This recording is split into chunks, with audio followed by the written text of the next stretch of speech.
একজনের মাধ্যমে শুনি যে কম্বোডিয়া যে নামটা, ওই দেশের কাজকাম যতটা সহজ, তারপরে ইনকামটা একটু বেশি। ঠিক এরকম একটা স্পেসের রুম। এখানে আসার পরে যায় দেখি ওখানে না হলেও 20 থেকে 25 জন মানুষ নিচে শুয়ে আছে।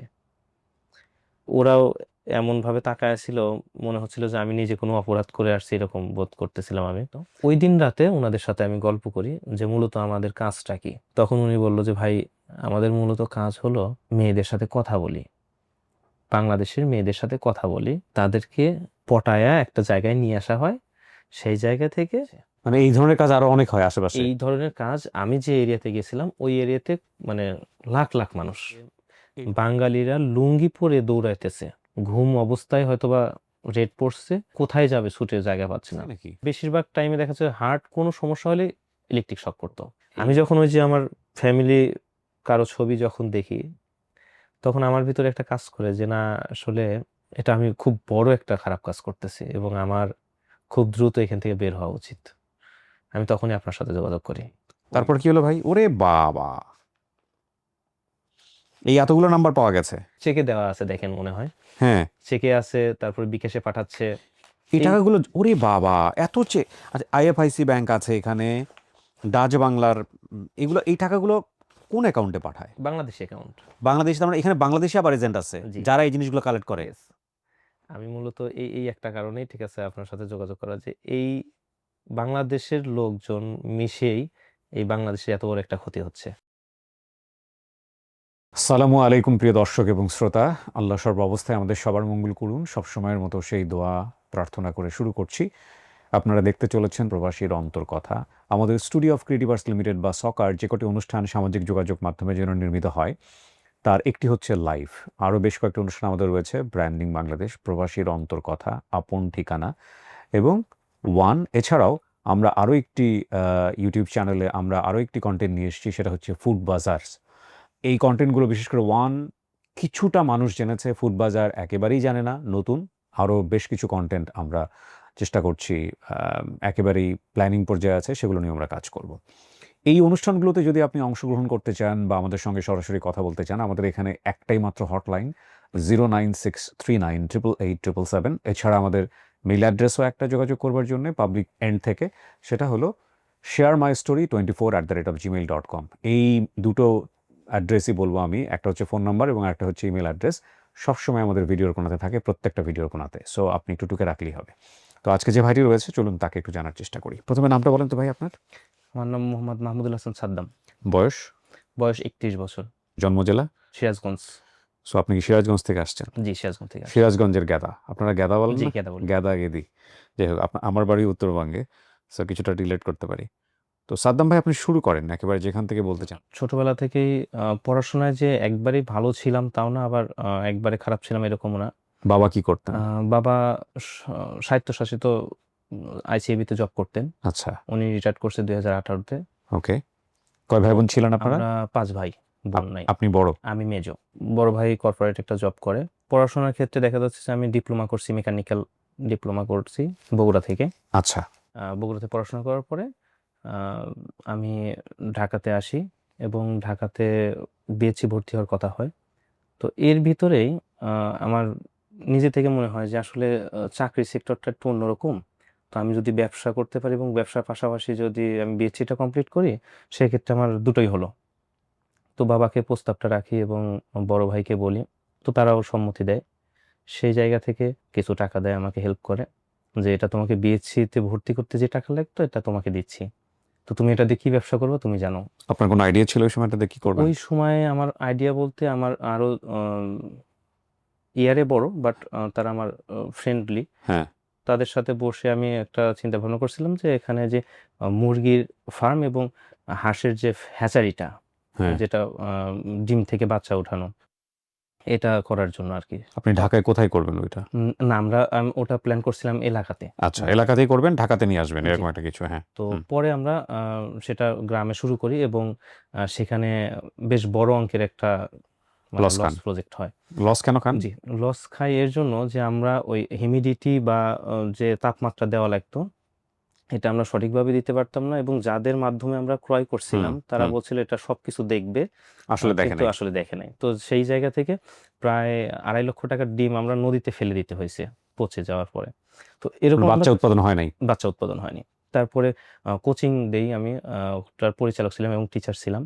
সেখানেও করোনার জন্য আমি খুব বড় একটা অবস্থা, মানে খারাপ অবস্থা হয়ে যায়।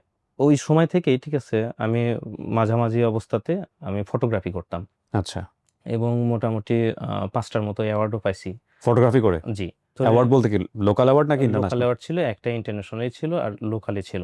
ও ওয়াও! তো এটা আমাদের বগুড়াতেই বিপ্লব ভাই, উনি বিপ্লব ভাই তো, আপনার পরিচিত? জি উনি ফটোগ্রাফি করে, বিপ্লব ভাই তো বিশাল অনেক বড় ফটোগ্রাফি মানের পার্সোনালিটি। একজন হ্যাঁ, ফটোগ্রাফার। উনি লাভ অফ আর্টতে উনি চ্যাম্পিয়ন হয়। তো আমার ছিল আগুরাতে, ওখানে স্প্রিং যে সেক্টরটাতে, ওখানে আমার সেরা 10-এর ভিতরে আমার ছবিটা আসে। বাট পরবর্তীতে আর কাঙ্ক্ষিত জায়গায় পৌঁছাতে পারিনি। বিপ্লবের কথা কেন আসলো? বিপ্লব ভাইয়ের কথা আসলো যে আমার অনুপ্রেরিত ও পার্সন উনি, আচ্ছা আচ্ছা, ঠিক বিউটিফুল আছে, বিউটিফুল। ওয়াইল্ড লাইফ ফটোগ্রাফার হিসেবে। হুম হুম। আমার ক্যামেরাটা হঠাৎ করে নষ্ট হয়ে গেল, আমি কোনোভাবেই আর করতে পারতেছি, সার্ভাইভ করতে পারতেছিলাম না। তো ফটোগ্রাফিটা ওইভাবে আস্তে ধীরে আহ, একটা লেভেলে চলে আসলো যে না আমি আর পারতেছি না, হুম। কারণ আমার ডিভাইস নেই। তারপরে আপনাদের বগুড়াতেই আমি একটা শপ দিই ক্যান্টনমেন্টে, ওখানে মোবাইল অ্যাক্সেসরিজের দোকান দিছিলাম। আচ্ছা, সেখান থেকে আমি ক্যান্টনমেন্ট কোথায় এটা? ক্যান্টনমেন্ট ব্লকে, আরে তোমার বাড়ি। যেখানে আমি আপনাকেও দেখছিলাম। দেখছেন? জি জি জি, আমি দেখছিলাম আচ্ছা কিন্তু কথা বলার সুযোগ হয়নি। আচ্ছা, এটা ইন্টারেস্টিং। গত বছর মেবি। হ্যাঁ। তো আমি ওখানে একটা নিয়ম আছে যে ওই ক্যান্টনমেন্টের শুধু সৈনিকরা ব্যতীত বাইরের কেউ ওখানে ভাড়া নিতে পারবে না। যাই হোক, আমি তো কতটুকু রাখতে পারবো আমি জানি না, ঠিক আছে আপনি বলেন। তো সেই জায়গা থেকে আমি ওখানে ভাড়া নিয়েছিলাম, আমার ফুফাতো ভাইয়ের একটা রুম ভাড়া নিয়েছিলাম। এটা গোপন চুক্তিতে হয়েছিল, কোনো চুক্তিনামা সাইন করা হয়নি। কিছুদিন পর থেকে উনি ভাড়া বাড়ানো শুরু শুরু করে, করে। ঠিক আছে। এটা নিয়ে একটা ঝামেলা হয় এবং এর ভিতরে আমি বিবাহিত পার্সন, ঠিক আছে, এর ভিতরে আমার বাচ্চা হয় ওকে। 8 আগস্ট আচ্ছা, বাচ্চা হয়। ঠিক ওই সময়টাতে আমার এই যে ভালো একটা অবস্থা যে চলতেছিল, সেই ভালো অবস্থা চলতে চলতে ওই সময় একটা ধস নেমে আসে আমার। কিসের ধস? ওদিকে 5 আগস্টের পর থেকে বেচাকেনাও যেমন কম ছিল, ঠিক ওই অবস্থাতে ভাড়াটাও বৃদ্ধি করে দিছে। আবার আমার সন্তান যখন হয় তখন বেশ বড় অঙ্কের একটা খরচ হয়, আচ্ছা। যেটা আমার নিজে বহন করতে হচ্ছিল। এবং সন্তান হওয়ার পরে সন্তান খিঁচুনির একটু সমস্যা ছিল, যার কারণে অনেক দিন তার চিকিৎসা করতে হয়েছে। হুম। তো আমার আস্তে ধীরে এরকম অবস্থা হচ্ছে যে আমি কেনা বেচা যে টাকা করতেছি তার চাইতে বেশি আমার খরচ হচ্ছে। তো সেখান থেকে আমি একটা বড় ধরা খাই। তখন আস্তে ধীরে চিন্তা ভাবনা হয় যে আমি আসলে পেরে উঠতে পারতেছিলাম না, তো আমার কি করা উচিত। মানে আল্লাহর কাছে সবসময় বলতাম যে আল্লাহ এমন কিছু দেন যেটা আমি মনে হবে যে না আমি আমার বাচ্চাকে আমি মানুষ করতে পারবো, বা হুম। দিন এনে দিন খাওয়াইতে পারবো, এরকম একটা কিছু হোক। এর ভিতরেই গ্রামের অনেকেই দেশের বাইরে গেছে। তো অনেকের সাথে কথা বলতে বলতে হঠাৎ করে একজনের মাধ্যমে শুনি যে কম্বোডিয়া যে নামটা, ওই দেশের কাজ কাম যতটা সহজ, তারপরে ইনকামটা একটু বেশি। তো আমার অবস্থা ছিল তখন, আমার একটা জব যে করতে যাব সেখানে আমি রানিং, আমি একটা ডিপ্লোমা স্টুডেন্ট হয়ে আমি সর্বোচ্চ 15,000 টাকা স্যালারি করতে পারবো। তো আমার তখন চিন্তা হয় যে এই টাকা দিয়ে আমার 10,000 টাকা আমার সন্তানের পিছনে চলে যাচ্ছে, তাইলে আমার তো হচ্ছে না, আমার থাকা খাওয়া 8,000 টাকার মতো লাগবে। তাইলে সেই ক্ষেত্রে যদি আমি দেশের বাইরে চলে যাই হয়তোবা ভালো কিছু হবে। তো সবার সাথে কথা বলি, কথা বলে তখন আমি সিদ্ধান্ত নিই যে আমি দেশের বাইরে চলে যাব। সেই দেশটা হচ্ছে কম্বোডিয়াতে। এখন কম্বোডিয়া, আমার এলাকায় যে ছেলেপেলেগুলো গিয়েছিল তাদের সাথে কথা বললাম, এক একজনের এক এক রকম মত। কেউ খোলাসাভাবে বলে নাই যে আসলে আম, তারা কিরকম পাচ্ছে বা কিরকম কোনো সমস্যা আছে কিনা, কেউ কখনো এরকম কোনো কিছু হয়নি। তো সব সময় ভালো কথা বলতো এবং ভিডিও কলে যখন দেখতাম তারা খুব ভালো পরিবেশে আছে ওগুলো দেখাইতো। এগুলো কি আপনার এলাকার? জি, যেগুলো আমার এলাকার পরিচিত গ্রামের ছেলে, আপনার আগে আমার থেকে? পরিচিত। ইন্টারেস্টিং, ওকে। আচ্ছা, এক পর্যায়ে আমি চিন্তা করলাম যে যেহেতু এত ভালো লাইফ লিড করতেছে সেক্ষেত্রে এখানে গেলে তো সমস্যা নেই। তো ওদের সাথে কথা বললাম কিভাবে নিবে। তো আমি অনলাইনে সার্চ করলাম যে ওখানে কোনো এম্বাসি নাই এবং ওখানে স্ক্যামের রাজ্য বা ক্যাসিনো আছে, এগুলো ওখানে ফ্রি, বা ওখানে খুবই সাধারণ বিষয়। তো চিন্তা করলাম যে আসলে এটা পরবর্তীতে কোনো ঝামেলা হবে কিনা। তো ওদের সাথে যখন কথা বললাম, এর ভিতরে দুইজন ব্যক্তি আছে যে হাবিব নাম এবং কায়েস। কায়েস সম্পর্কে চাচা ভাতিজা বা চাচা হয় সম্পর্কে, আর হাবিব হচ্ছে ভাই হয় সম্পর্কে, ছোট ভাই। তো ওদের সাথে কথা বললাম, ওরা বললো যে ওরা চাকরি করে ওখানে এবং ক্যাসিনোতে। ক্যাসিনোতে চাকরি করে। ওরা কাজ করে হলো প্রমোশন করে আর কি, ওকে। এবং ওরা টুকটাক কিছু লোকজন নেয়। কায়েস কাকার সাথে কথা বলতে বলতে উনি বলল যে ওনার যে অ্যামাউন্টটা বললো তাতে আমি হাবিবের সাথে কথা বলে দেখলাম যে হাবিবের অ্যামাউন্টটা কম এবং মেইন হচ্ছে হাবিব। তখন চিন্তা করলাম যে তাহলে সরাসরি আমি হাবিবের সাথে যোগাযোগ করি। তার সাথে প্রথমে আমার চুক্তি হয় 4.5 লাখ টাকা, এবং সে আমাকে যে নিয়ে যাবে, আম, তখন বলতেছিল যে ভাইয়া এটা 3 মাসের ভিসার মাধ্যম দিয়ে নিয়ে যাওয়া হয়, পরবর্তীতে যাওয়ার পরে আমরা ভিসাটা চেঞ্জ করে দিব। হুম। তো এটা নিয়ে সমস্যা হবে না? তো বলতেছে না, এটা নিয়ে কোনো সমস্যা হবে না, দেখতেছেন তো অনেকেই যা কাজ করে খাচ্ছে। হুম। আমার কাজটা কি দিবে এটা যখন আমি তাকে বলি, তো তখন প্রথমে তার সাথে আমার কথা হচ্ছে যে সুপার শপের কথা।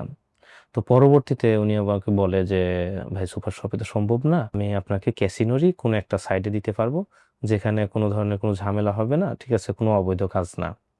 তো বললাম যে এখানে স্ক্যাম হচ্ছে অবৈধ, এটা জানি আমি, এবং মানুষ বিক্রি করে দেওয়ার একটা কথা আমি শুনছি, তো এরকম কোনো কিছু কিনা? তো বলতেছে না এরকম। তো আমি যথারীতিভাবে খুব খুশি ছিলাম যে না, ওর ব্যাচের পোলাপানও আমার কাছে পড়তো, তো সেই জায়গা থেকে ও অনেক সম্মান করতো।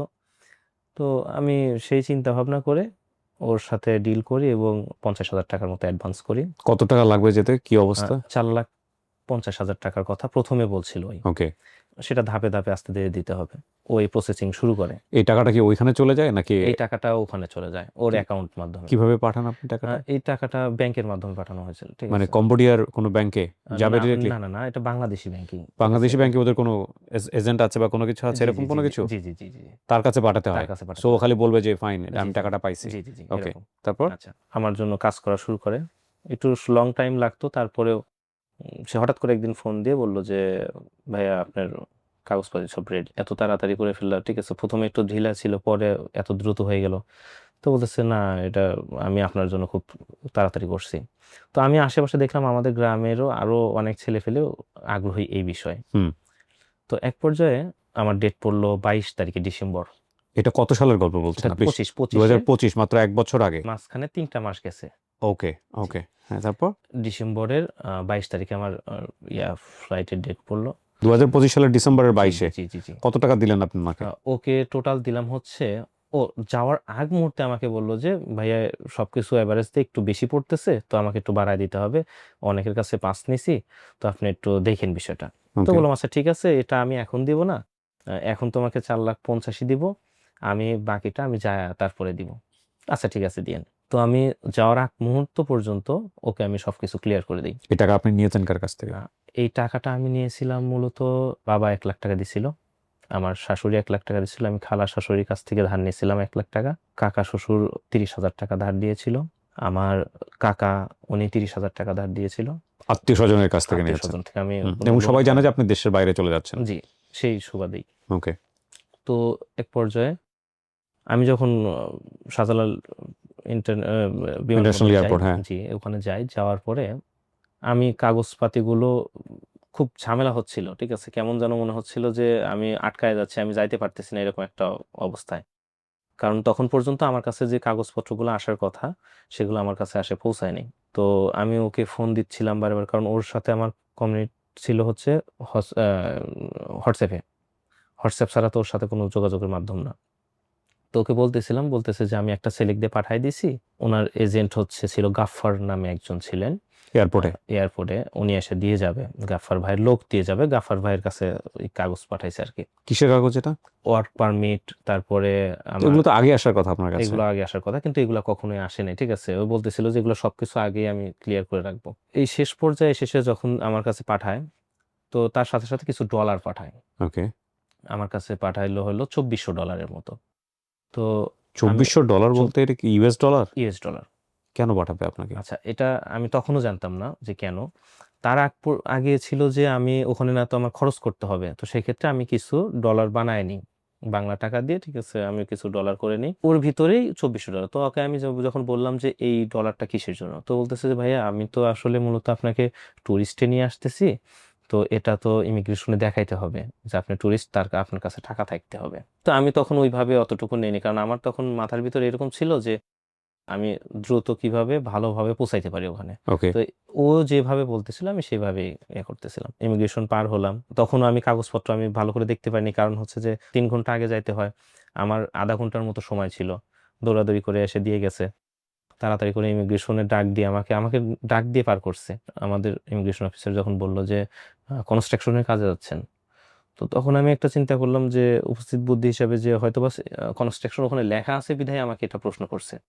তো আমি শুধু জি বলছি, আমাকে ছেড়ে দিছে, চলে গেছি। তারপরে ভিতরে যাওয়ার পরে আমি যখন কাগজপত্রগুলো দেখি যে হ্যাঁ এটা কনস্ট্রাকশনের কাগজ করে দেওয়া হয়েছে, ওয়ার্ক পারমিট হচ্ছে কনস্ট্রাকশনের কাগজ, তো সেই হিসাবে আমাকে নিয়ে যাচ্ছে। তো আমি ওর সাথে যোগাযোগ করলাম, তো বলতেছে ভাইয়া এটা হচ্ছে কি এই মাধ্যমে নিয়ে আসা হচ্ছে, আপনাকে কনস্ট্রাকশনের কাজ দেওয়া হবে না, আপনাকে যেটা বলছি আমি সেটাই দিব, আপনার টেনশন নিন না। আচ্ছা ঠিক আছে। কুয়ালালামপুর হয়ে তারপরে যাই আমরা। এই যে কুয়ালালামপুর পর্যন্ত যে যাই আমরা মালয়েশিয়া, এর ভিতরে যে লং 4.5 ঘন্টা 5 ঘন্টার মতো একটা জার্নি, ওর ভিতর কোনো খাবার ছিল না।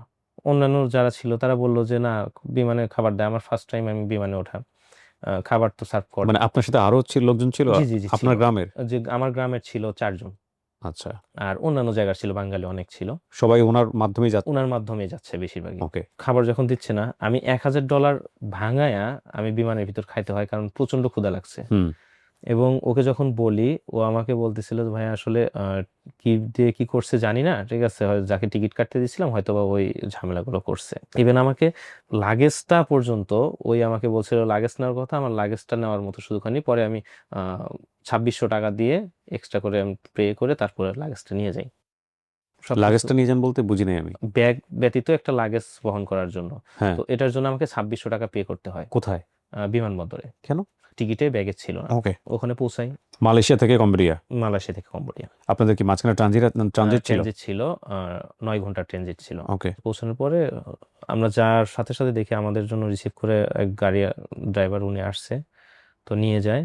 ওখান থেকে আমরা 13 ঘন্টার মতো জার্নি করে প্রাইভেট কারে ওর বাসায় আসি, নমপেনে, যেটা রাজধানী নমপেন? শহর। জি, আচ্ছা। রাজধানী শহরে।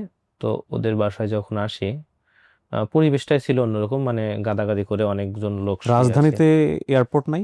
রাজধানীতে আছে, কিন্তু এটা সিম রিপ দিয়ে নিয়ে যাওয়া হয়েছে আমাদের। ওকে, যাই তারপর? হোক, তো পরবর্তীতে ওর বাসায় ওঠার পরে কতজন ছিলেন আপনারা? আমরা ওখানে ছিলাম 14 জনের মতো। আপনারা 14 জন বাংলাদেশ থেকে গেছেন? যে বাংলাদেশ থেকে। ওর গিয়ে ওর বাসায় ওঠেন? ওর বাসায় উঠি। আচ্ছা। আমরা একসাথে যে যাই আমরা 6 জন যাই, কিন্তু ওইখানে যায় দেখি আরো আরো অনেকে আছে? অনেকে আছে। তো যথারীতিভাবে ওখানে এক একজন এক এক রকম বলতেছে যে আমরা চাকরি থেকে চলে আসছি, কি সমস্যা। তো ওদের ওইভাবে কথা বলতে দেয়নি। তো রাতের খাবার খাইছি, খাওয়ার শেষ করেই ক্লান্ত ছিলাম প্রচুর, ঘুমাই গেছি। ভোর 5টার দিকে ডেকে উঠাইছে যে ভাইয়া এখান থেকে একটু চলে যেতে হবে। কোথায় যাব? তো বলতেছে যে অন্য একটা জায়গায় ব্যবস্থা করছি আপনাদের জন্য থাকার, এখানে তো কিছুদিন আগে একটা ঝামেলা হয়েছিল, পুলিশি ঝামেলা, তো একটু ঝামেলা হচ্ছে, আপনার সুন্দরভাবে একটা জায়গায় আমরা দিয়ে আসতেছি। আচ্ছা ঠিক আছে, কোনো ঝামেলা যেন না হয়। তো সকাল সকাল আমরা গাড়ি করে বের হয়ে গেলাম, আমরা ছিলাম ওখানে 4 জন। ওখান থেকে আমরা আসলাম হচ্ছে 7 ঘন্টা জার্নি করে বাফেট শহরে, কম্বোডিয়ার। এটা হচ্ছে ভিয়েতনামের প্রায় কাছাকাছি একটা শহর বাফেট। এখানে শিয়াব নামের এক এজেন্ট, শুনলাম পরে যে এজেন্ট উনি বাংলাদেশি। ওকে। তো উনার বাসায় উঠলাম। তো উনি ফুড ক্যাটারিং এর একটা ব্যবসা করতো। এখানে আসার পরে ঠিক এরকম একটা স্পেসের রুম, এখানে আসার পরে যায় দেখি ওখানে না হলেও 20 থেকে 25 জন মানুষ নিচে শুয়ে আছে। ওরাও এমন ভাবে তাকায় ছিল, মনে হচ্ছিল যে আমি নিজে কোনো অপরাধ করে আসছি, এরকম বোধ করতেছিলাম আমি। তো সেই জায়গা থেকে চুপচাপ ব্যাগটা রেখে একে একে সবার সাথে পরিচিত হচ্ছিলাম। তো তখন ওরা হাসতেছিল, কেমন যেন হাসতেছিল এবং বলতেছিল যে আসছেন ভাই, এই তো স্বাদ বুঝবেন। তো আমি তখন ওইভাবে নেইনি। তো পরে সবার সাথে কথা টথা বলে ওখানে বসলাম, থাকলাম। পরের দিন আমাকে রাত 3টার সময় এসে সে ডাক দিয়ে বললো যে কিছুক্ষণ পরে তোমাদের ইন্টারভিউ আছে। তো এত রাতে ইন্টারভিউ, বলছে অনলাইনে ইন্টারভিউ নেবে। তো অনলাইনে কিভাবে ইন্টারভিউ দেবো আমি নিজেও জানি না যে কিভাবে দিব। আধা ঘন্টা পরে আবার এসে বললো যে না, আজকে ইন্টারভিউ হবে না, ঘুমায় যাও। ঘুমাই গেছি। পরের দিন সকালে একটা ছেলেকে ডাক দিয়ে নিয়ে যায়, ওনার ইন্টারভিউ নিল অনলাইনে। আচ্ছা, ওই দিন দুপুরের দিকে আমাকে ডাক দিল, ডাক দিয়ে ওখানে বললো যে তোমরা ইংলিশ মোটামুটি একটু ভালো বলতে পারো কি? তো এই 2-3 জন হাত তুলছে, আমিও মোটামুটি হাত তুললাম যে বেসিক যে বিষয়গুলো বলতে পারি। তো তখন অনলাইনে আমাকেও ইন্টারভিউ নিল। উনি মোটামুটি কিছু বেসিক যে জিনিসগুলো জিজ্ঞেস করলো, আমার ঠিকানা, নাম, কি জন্য আমি কম্বোডিয়া আছি, এই এই বৃত্তান্ত। তো আমি তার উত্তর দেওয়ার পরে উনি সিলেক্ট করলো আমাকে, কি কাজ কি সমাচার কিছুই আমাকে তখনও উনিও প্রশ্ন করে নাই বা আমিও প্রশ্ন করিনি। রাতে সবাই রেডি হচ্ছে, বলল যে তোমরা সবাই রেডি হও, তোমাদের যাইতে হবে। কোথায়? ওই যে 2জন যাবে হলো ইন্টারভিউতে টিকছে যারা, আর বাকিগুলো ইন্টারভিউ দিতে যাবে। তো আমাকে শিহাব ভাই উনি বলল যে, যার বাসায় গেছি উনি বলল যে না ভাইয়া এখানে হবে না, তো তোমার ওখানে চাকরি হচ্ছে না, তুমি চলো আমার অন্য একটা জায়গায় তোমাকে নিয়ে যাচ্ছি। হুম। রাত আমরা 11:30টার সময় বের হলাম। আমি চিন্তায় ছিলাম যে এত রাতে ইন্টারভিউ দিতে যাচ্ছি, এটা যখন আমার পরিবারকে আমি জানাইলাম, তো পরিবার একটু কনফিউজ ছিল যে কি জন্য এত রাতে ইন্টারভিউ। তো একটা জায়গায় গেলাম, মুগবাই নামে একটা ক্যাসিনো, ওকে। ওর অনেক ভিতরে গেলাম, ক্যাসিনোর ভিতরে না, ক্যাসিনোর সাইড দিয়ে রাস্তা, বেশ অনেক ভিতরে যাওয়ার পরে অনেক বড় বড় বিল্ডিং, কিন্তু ওই রাস্তা চিপা একটা রাস্তা, জানালা দরজা এরকম দেখা যাচ্ছে না কিছু। আর কিছু শেড করা হলো জায়গা আছে, ওইগুলোতেও বেশ অনেক লোকজন থাকে। তো ওইখানে ভিতরে ঢুকলাম, ঢোকার পরে বোঝা যাচ্ছিল না যে এর ভিতরে এত মানুষজন কাজ করতেছে, বাইরে থেকে বোঝা যায় না যে দরজা টরজা লাগানো এই টাইপের। ভিতরে ঢোকার পরে দেখি যে কম্পিউটার নিয়ে প্রায় 70-80 জনের মতো পোলাপান কাজ করতেছে কম্পিউটার নিয়ে? কম্পিউটার নিয়ে। এবং চেহারা দেখে এটুক বুঝতে পারলাম যে প্রায়গুলোই বাঙালি। ইটস ভেরি ইন্টারেস্টিং এপিসোড, কিন্তু একটু মনোযোগ দিয়ে শুনতে হবে। তো সে এবং আমি বিশ্বাস করি যে এই এপিসোডটা দেখার পরে অনেকেই হয়তো ইন্সপায়ার হবেন যে তার গল্পগুলো এখানে বলার জন্য। আমাকে, হ্যাঁ। 2জন চাইনিজ আসলো আমাকে নিয়ে, কম্পিউটারে বললো যে কম্পিউটারে টাইপ করতে পারি কিনা, কতটুকু পারি। তো আমি টাইপ করলাম, আমার টাইপিং স্পিড ছিল তখন 28 উঠছে পার মিনিট। উঠায় নিয়ে এসে কিছু প্রশ্ন করলো। ওনারা ইংলিশ সেভাবে বলতে পারে না, ট্রান্সলেটর আছে, ওনার মাধ্যম দিয়ে আমাদের সাথে কথা বললো। কথা টথা বলার পরে চুক্তিনামা সই করার জন্য নিয়ে আসলো একটা কাগজ, যেটাতে লেখা ওইভাবে আছে যে আমি সৎ ইচ্ছায় আমি সেখানে করতেছি, আমার সাথে 1 বছরের চুক্তিতে। হুম। এবং ওখানে আরেকটা পয়েন্ট ছিল, যেটা আমি ওইভাবে খেয়ালই করি নাই, যে ওখানে $1500 আমাকে বিক্রি করা হচ্ছে ওখানে। ওকে। $1500 মানে বাংলা টাকায় 2000 টাকার মানে 2 লাখ 2 লাখ টাকার টাকার মতো। মতো লেখা আছে। এবং আমি যখন ওখানে একটু নার্ভাস ফিল ছিলাম, হাত কাঁপতেছিল। তো উনি বলল যে সবকিছু ঠিকঠাক আছে তো? জি ঠিকঠাক আছে। ঠিক আছে, তুমি সই করো। তো ওইখানে এতগুলা পোলাপান আসার পর আমরা 2জন টিকলাম। আমরা আসছিলাম 12-13 জনের মতো, একজন কুমিল্লার আর আমি ছিলাম। তো আমরা সই করে এসে ওনাদের মাঝখানে ওই যে ছেলেরা কাজ করতেছিল ওখানে এসে বসলাম। এবং ওদের মুখের দিক তাকায়া আমি একটা জিনিস ফিল করলাম যে হয়তোবা তারা এমন কিছু আমাকে বলতে চাচ্ছে কিন্তু বলতে পারতেছে না, কিছু একটা বলতে চাচ্ছে, কিন্তু সবাই চুপচাপ আছে, বারে বারে তাকাচ্ছে।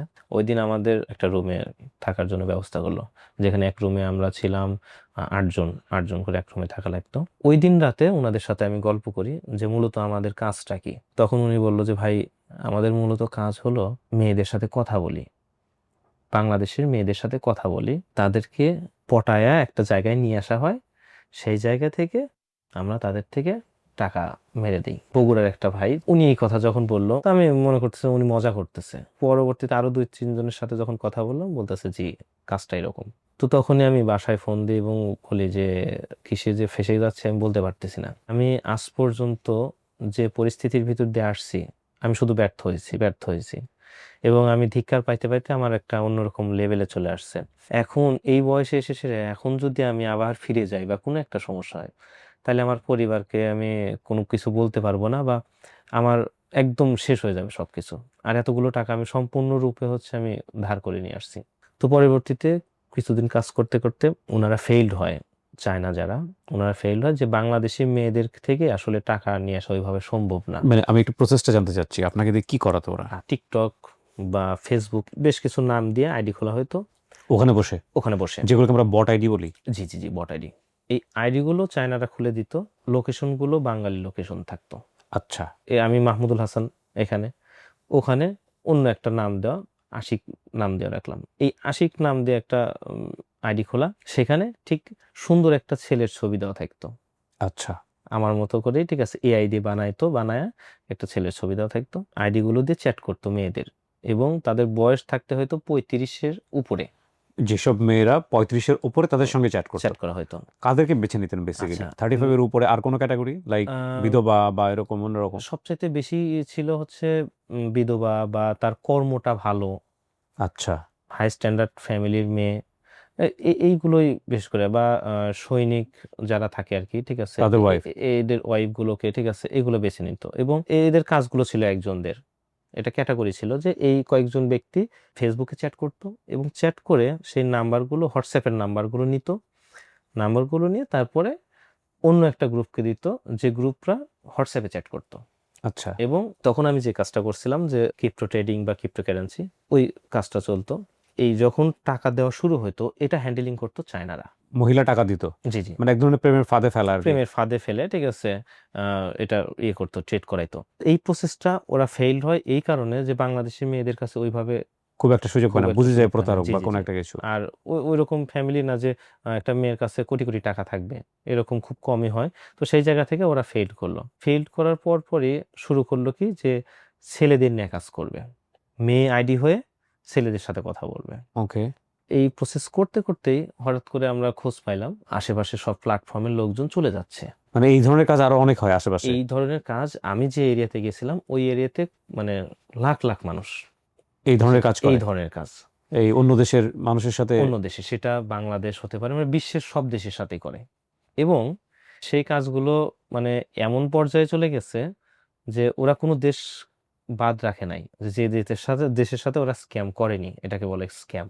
কেন ফেসবুক এগুলো বুঝবে না, এগুলো বোঝে না, বন্ধ করে দেয় না? এমন ভাবে একটা আইডিটাকে প্রমোট করে নিয়ে আসে, একদম রিয়েল আইডির মতো করে।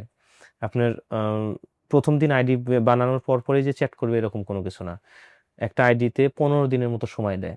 এখন 15 দিন একটা আইডি, পুরাতন আইডিগুলো যখন নিয়ে আসে অন্য কারো, সাপোজ আপনার একটা আইডি, ওইটা হ্যাক করে নিয়ে নিছে, সেটা বিক্রি করে দিছে, ওরা কিনে নেয়। পরে এই 15 দিনে ছবি চেঞ্জ করতেছে বা যাবতীয় ডিটেলস চেঞ্জ করতেছে, তখন কিন্তু আপনার অন্য কেউ ঢুকলে আপনার আইডিটা একদম ফ্রেশ মনে সো করবে। এটা শুধুমাত্র মেয়েদেরকে পটানো বা ছেলেদেরকে পটানো না, হরেক রকমের স্ক্যামিং বিজনেস, জি জি জি জি অনলাইনে স্ক্যামিং বিজনেস। জি। ওকে, ফাইন। আচ্ছা, যখন দৌড়াদৌড়ি ছোটাছুটি শুরু হলো যে না চারদিকে চলে যাচ্ছে, তখন শুনতে পেলাম যে ওই দেশে কম্বোডিয়াতে রেড পড়ছে, পুলিশি রেড। সেটা কি জন্য? আমেরিকার একটা স্বনামধন্য ব্যক্তি, উম, যিনি সামরিক বিভাগের অনেক বড় কর্মকর্তা ছিলেন, ট্রাম্পের আবার উনি খুব ঘনিষ্ঠ। তো উনার কত হাজার কোটি টাকা যেন এরকম স্ক্যাম করছে। তো যার কারণে ইন্টারপোলের মাধ্যমে এই রেডটা চলছে। তো এটা খুব দ্রুত নির্মূল করবে। তো ওই মুহূর্তে ওখানে 1 মাস 7 দিনের মতো আমি কাজ করছি। আমরা বসকে বললাম যে বস, এরকম এরকম সমস্যা হচ্ছে চারদিকে, তো আমরা কি করব? তো বলতেছে যে তোমাদের চিন্তা করতে হবে না, এখানে থাকো থাকো, যখন সমস্যা হবে আমি তোমাদের দেখব। তো 2 দিন পরে দেখা গেল যে খুব খারাপ অবস্থা। সবচেয়ে বড় কথা যে আমরা বের হইতে পারতাম না, হুম, আমাদের আবদ্ধ একটা জায়গা ছিল, ওই জায়গার বাইরে আমরা যাইতে পারতাম না। হুম। তো পরবর্তীতে উনি আমাদের রাত 11টার দিকে একদিন বলতেছে যে তোমরা সবাই যার যার মতো এখানে আসো, তোমাদের পাসপোর্টটা নিয়ে যাও। হুম। তো যথারীতিভাবে সবার পাসপোর্টটা দিয়ে দিল। আমাদের 7 জনের পাসপোর্ট দেয়নি উনি, না দিয়ে বলতেছে যে তোমাদের পাসপোর্টটা ভিসা করতে দিছি, সবারই এটা ভিসা করার একটা সিস্টেম ছিল, 3 মাস করে ভিসা করে দিবে। হুম। তো ভিসা করতে দিছি, ভিসাটা হয়ে গেলে তারপর তোমরা পাবা। কতদিন পরে পাবো? 4 দিন পরে পাবা। তো এটা এই ক্যাসিনোর সামনে এসে নিতে পারবা। হুম। আচ্ছা ঠিক আছে। এটা এজেন্টকে জানাইলাম, এজেন্ট পরে বললো আচ্ছা ঠিক আছে তোমরা চলে আসো। আমরা যখন বের হইতে নেই, অনেকগুলো পুলিশ এক পাশ দিয়ে রেড দিছে, ঠিক আছে, আমরা অন্য পাশ দিয়ে লাগেজটা ওয়াল টপ করে ঢেল দিয়ে, ঠিক আছে, আমরা পলাইতেছি, দৌড়ায় দৌড়ায় পলাইছি। ওখান থেকে আমরা এজেন্টের বাসায় চলে আসি এবং এজেন্টের বাসায় এসে দেখি যে মানে প্রায় 150 পোলাপান, যা নিয়ে আসছে এরকম? এতদিন যারা আসতো তারা ওখানে সবাই হাজির হয়েছে। সব দিকেই সমস্যা হচ্ছে, আমরাই খোঁজ পাইনি। এরা কি সবই বাঙালি? সবাই বাঙালি, অন্য দেশের মানুষজন ছিল কিন্তু ওই এজেন্টের বাসায় বাঙালি, কারণ উনি বাঙালি এজেন্ট। উনি বারে বারে বলতেছে তোমরা চলে যাও, এখানে থাকতে হইলে তোমাদের $8 করে প্রত্যেকদিন পে করতে হবে। আমরা যখন চলে আসি, 1 মাস 7 দিনের যে আমাদের স্যালারিটা ওনাদের কাছে আমরা চাই, যখন স্যালারি দিয়েছিল হচ্ছে জাস্ট 3 জনকে, আর সবাইকে স্যালারি দেয় নাই, আমরা প্রায় 58 জনের মতো। এখানে স্যালারি না দেওয়ার কারণ হলো যে আমাদের যে বিক্রি করা হয়েছে $1500, সেখানে আমাদের চুক্তি ছিল 1 বছরের, এবং ওই 1 বছর আমরা পূরণ করতে পারি না, আমরা মাত্র 1 মাস থাকছি। তার ভিতরে আবার ওনারা কি করছে, ভিসা করে দিয়েছে 3 মাসের। তো সেক্ষেত্রে কোনোভাবে সেটা পসিবল না। তখন শুনলাম যে এই 1500 টাকা কে নিল, আমরা তো এই $1500 তো আমরা নেইনি। হুম তো উনি তখন জানালো যে এটা এজেন্ট নেয়। তো যথারীতিভাবে আমরা ওখান থেকে চলে আসি এবং এজেন্টের সাথে কথা বলি। এজেন্ট বলে যে না, আমরা করি নাই। তো আমি জাস্ট একটা কথা বললাম যে হাবিব, আমি তোমার কাছে রিকোয়েস্ট করছিলাম যে এই ধরনের কাজ না দেওয়ার জন্য। দ্বিতীয়ত তোমাকে এটুক বলছিলাম যে তুমি আমাকে যেন বিক্রি করো না। আমি শুনছিলাম যে বারে বারে যে বিক্রি হয় বিক্রি হয়। তো বললো যে না ভাই, আপনি বিক্রি করিনি, ওরা মিথ্যা বলে আপনাকে এই ধরনের কাজ করছে। তো তখন আর ওইভাবে নেইনি, কারণ তখন পুলিশের একটা হয়রানির ভিতরে ছিলাম, দৌড়াদৌড়ির ভিতরে ছিলাম। তো আমরা যখন ওই বাসায় স্ট্যান্ড বাই রইছি, হঠাৎ করে বিকেলের দিকে পুলিশের একটা ধাওয়া আসে এবং আমরা লাগেজ নিয়ে জঙ্গলের দিকে ভোঁদৌড়। মানে কি যে পরিস্থিতি একটা ছিল, চারদিকে ওই দেশে আবার এত কুকুর পর্যাপ্ত, প্রত্যেক বাসাতে 4-5টা করে কুকুর থাকতো। তো আমরা যখন দৌড় দিচ্ছি, কুকুর তো আর মনে করতেছে না যে কি জন্য দৌড়াচ্ছে, কুকুর মনে করতেছে যে হয়তোবা ওদের আক্রমণ করবো বা কোনো কিছু, ওরা ঘেউ ঘেউ করতেছিল বা ডাকতেছিল। আমরা দৌড়াইতে দৌড়াইতে জঙ্গলের দিকে চলে গেছি। পরে পুলিশ ওই দিক দিয়ে পার হয়ে গেছে। 12টা পর্যন্ত আমরা জঙ্গলের ভিতর থাকি রাতে। এই মতো অবস্থায় অনেকেই তো মানে ডিপ্রেশন পড়ে গেছে, কান্নাকাটি। আমি পরিবারকে যে জানাবো সেই সামর্থ্যটা আমার অবস্থা ছিল না, যে আমি এখন পরিবারকে যদি জানাই সবাই তো টেনশনে অবস্থা খারাপ। আমার বাবা হার্টের রোগী, ভাই হার্টের রোগী। তো সেই জায়গা থেকে আমি একটা খারাপ অবস্থা হয়ে যাব। তো ওই দৌড়াইতে দৌড়াইতে শুধু আমার একটা কথা মনে হয়েছিল, আমার ছেলের কথা। ওর বয়স তখন 17 মাস চলে। ওর ফেসটা আমার বারে বারে ভাসতেছিল যে আমি যদি এখানে মানে পুলিশে আটকা পড়ি বা মারা যাই, ওর কি হবে। তো সেই জায়গা থেকে আমি কোনো কিছু মানাইতে পারতেছিলাম না এবং আমি মানে বাসায় জানাচ্ছিলাম না, যে বাসায় জানায় সেটা ওরা আবার টেনশনে পড়ে যাবে। তো দৌড়াইতে দৌড়াইতে প্রায় 1টার দিকে আমাদের গ্রামেরই একটা ছেলে ওখানে কাজ করতো সেলুনে, শুভ নাম। তো ওর সাথে কন্ট্যাক্ট করলাম এবং ওই বললো যে দাদা, আপনি ভিতর দিয়ে আপনারা যারা আছেন, ঠিক আছে, এখানে আমার দোকানে চলে আসেন, এখানে থাকলে সমস্যা হবে না। রাত 2:30টার দিকে গ্রামের ভিতর দিয়ে লোকেশন শেয়ার করে দিচ্ছে, সেইভাবে আমরা ওর সেলুনে যাই। সেলুনে যায় দেখি আরো পোলাপান ওখানে আছে, যেগুলো এই যে হাবিব এবং কায়েস যাদের মাধ্যমে আমরা গেছি, এই ব্যক্তিদের লোক। ওখানে যায় আমরা সারা রাত থাকলাম। সকালে সবাইকে নিয়ে গেল, শুধু আমি ব্যতীত। নিয়ে গেল কোথায়? নমপেনে, ওদের সেই আগের বাসায়। কে নিয়ে গেল? হাবিব এবং কায়েস গাড়ি পাঠায় দিয়ে ওদের নিয়ে গেল। তো আমি ব্যতীত ছিলাম, এর কারণ হলো আমার কাগজপত্রগুলো আমার কাছে ছিল না, কোম্পানির কাছে ছিল। 4 দিন পরে দেওয়ার কথা ছিল। পরে আমি ওই শুভর কাছেই থেকে যাই, একটা গ্রাম অঞ্চলের ভিতরে যায়। ওই শুভ আমাকে এক জায়গায় রেখে আসে, সেখানে থাকি এবং 4 দিন পরে আমি ওখান থেকে কালেক্ট করি। 4 দিনের ভিতরে অন্য কোনো কোম্পানির কথাও নাই এবং আমরা খাচ্ছি যে এই 4 দিন ওই শুভ ছেলেটা আমাকে খাওয়াইছে এবং আমি বাসা থেকে কিছু টাকা নিয়ে গেছিলাম, যে সেই টাকা দিয়ে ওখানে যা খাওয়া দাওয়া করছি। তো এক পর্যায়ে আমি ওখান থেকে যখন কাগজটা নেই, তখন আমার যে এজেন্ট হাবিব, ওই বলে যে ঠিক আছে ভাই, আপনাকে আমি তাহলে নিয়ে আসতেছি এখানে। ওই অঞ্চলটা এখন খুব সমস্যা, বাফেট শহরটা টোটালি, মানে ওখানে এমন পরিস্থিতি। আমি রাতে যখন সেলুনে শুয়ে আছি, এরকম দেখতাম যে বাঙালিরা লুঙ্গি পরে দৌড়াইতেছে, ঘুম অবস্থায় হয়তোবা রেড পড়ছে, কোথায় যাবে ছুটে জায়গা পাচ্ছে না। বাংলাদেশি, পাকিস্তানি এবং ইন্ডিয়ান এরা পর্যাপ্ত ছিল। অন্যান্য দেশের মানে যেটাই হোক না কেন, বাঙালির অবস্থা ছিল একদম করুণ। সেটা দেখে আরো নিজের ভিতরে অন্যরকম একটা ভয় ভীতি কাজ করে, যে আমি এর ভিতরে কিভাবে থাকবো। তখন একটা কথাই চিন্তা হয় যে আমি দেশে চলে যাব। এই 4 দিন পরে আমি যখন কাগজ পাই, হুট করে বলল যে আমাকে নিয়ে যাবে নমপেনে, মানে অর্থাৎ ওর কাছে। হুম তার আগ দিয়ে বলে আবার যে আহ, ভাই, আর একটা কোম্পানি পাইছি, তো আপনাকে এখানে শিফট করি, ওখানে ভালো কোম্পানি, আপনি ওখানে জয়েন করেন। তো আমি চিন্তা করি যে আমি তো অলরেডি আমি দেনাপানা করে আসছি, 1 মাস হয়ে গেছে, হুম আমি কাউকে টাকা পাঠাইতে পারিনি। হুম এই মতো অবস্থায় যদি আমি আহ, চলে যাইতেও তো টাকা লাগবে। তো সেই ক্ষেত্রে আবার ফ্যামিলিও আমার, বাচ্চার খরচ আছে, সেটাও আমাকে বেয়ার করতে হয়। তো ওকে টাকা পাঠাইতে হবে, তাহলে সেক্ষেত্রে কি করি, আমি জয়েন করি দেখি।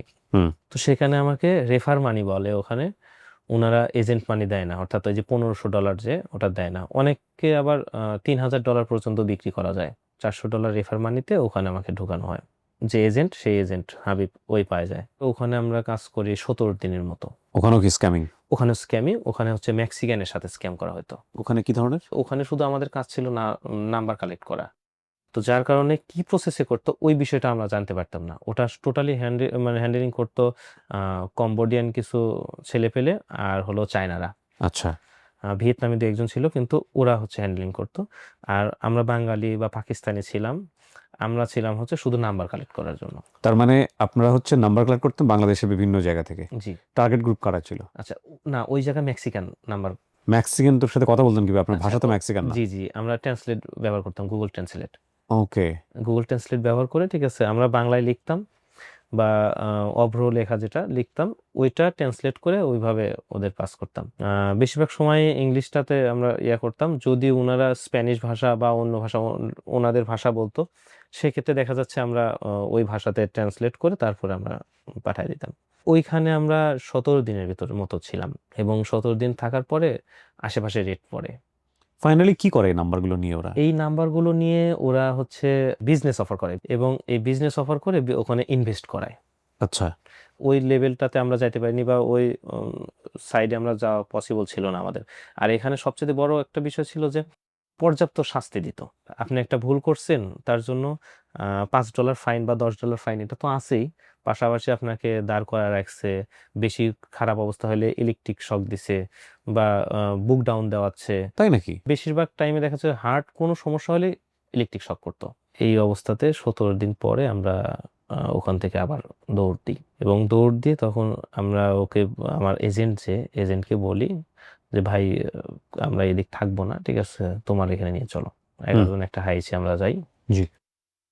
এবং এই 11 জন যে হাইসে যাই, যাওয়ার পথে পুলিশি বাধা ছিল অনেকগুলো, পুলিশি সমস্যা ছিল, সেগুলো পার করেই এজেন্ট কথা বলে, ঠিক আছে, আমাদের পার করে নিয়ে যায়। এবং ওখানে আমরা ট্যুরিস্ট হিসাবে দিই। তখনও আমাদের ওই যে নতুন ভিসা, 3 মাসের ভিসা হয়ে যায়, যার কারণে আমরা ট্যুরিস্ট হিসাবে ওখানে পার হয়ে যায়, সমস্যা করে না। সেখানে 4-5 দিনের মতো ছিলাম। সেই জায়গাটা এমন একটা পরিবেশ, প্রথমে হোটেল উঠছি, রুমে ঢুকছি, ঢোকার পরে শুয়ে আছি, হঠাৎ করে যখন দরজায় বের হয়েছে ফোনে কথা বলবো, নেটওয়ার্ক পাচ্ছে না। দেখি যে অনেক মেয়ে ঘোরাঘুরি করতেছে। কি ব্যাপার এখানে এরকম অবস্থা? তো যারা আগে ছিল তারা বলতেছে, ভাইয়া এটা পুরা এরিয়াটা হচ্ছে একটা পতিতালয়। আচ্ছা। তো এইখানে আছে পুলিশের কোনো রেট হয় না, কম্বোডিয়ান লোকাল। লোকাল। ওকে। তো আমি বললাম যে এখানে এরা আবার কোনো প্রবলেম করে না তো? বলতেছে না না, এদের হচ্ছে একটা চাহিদা টাকা।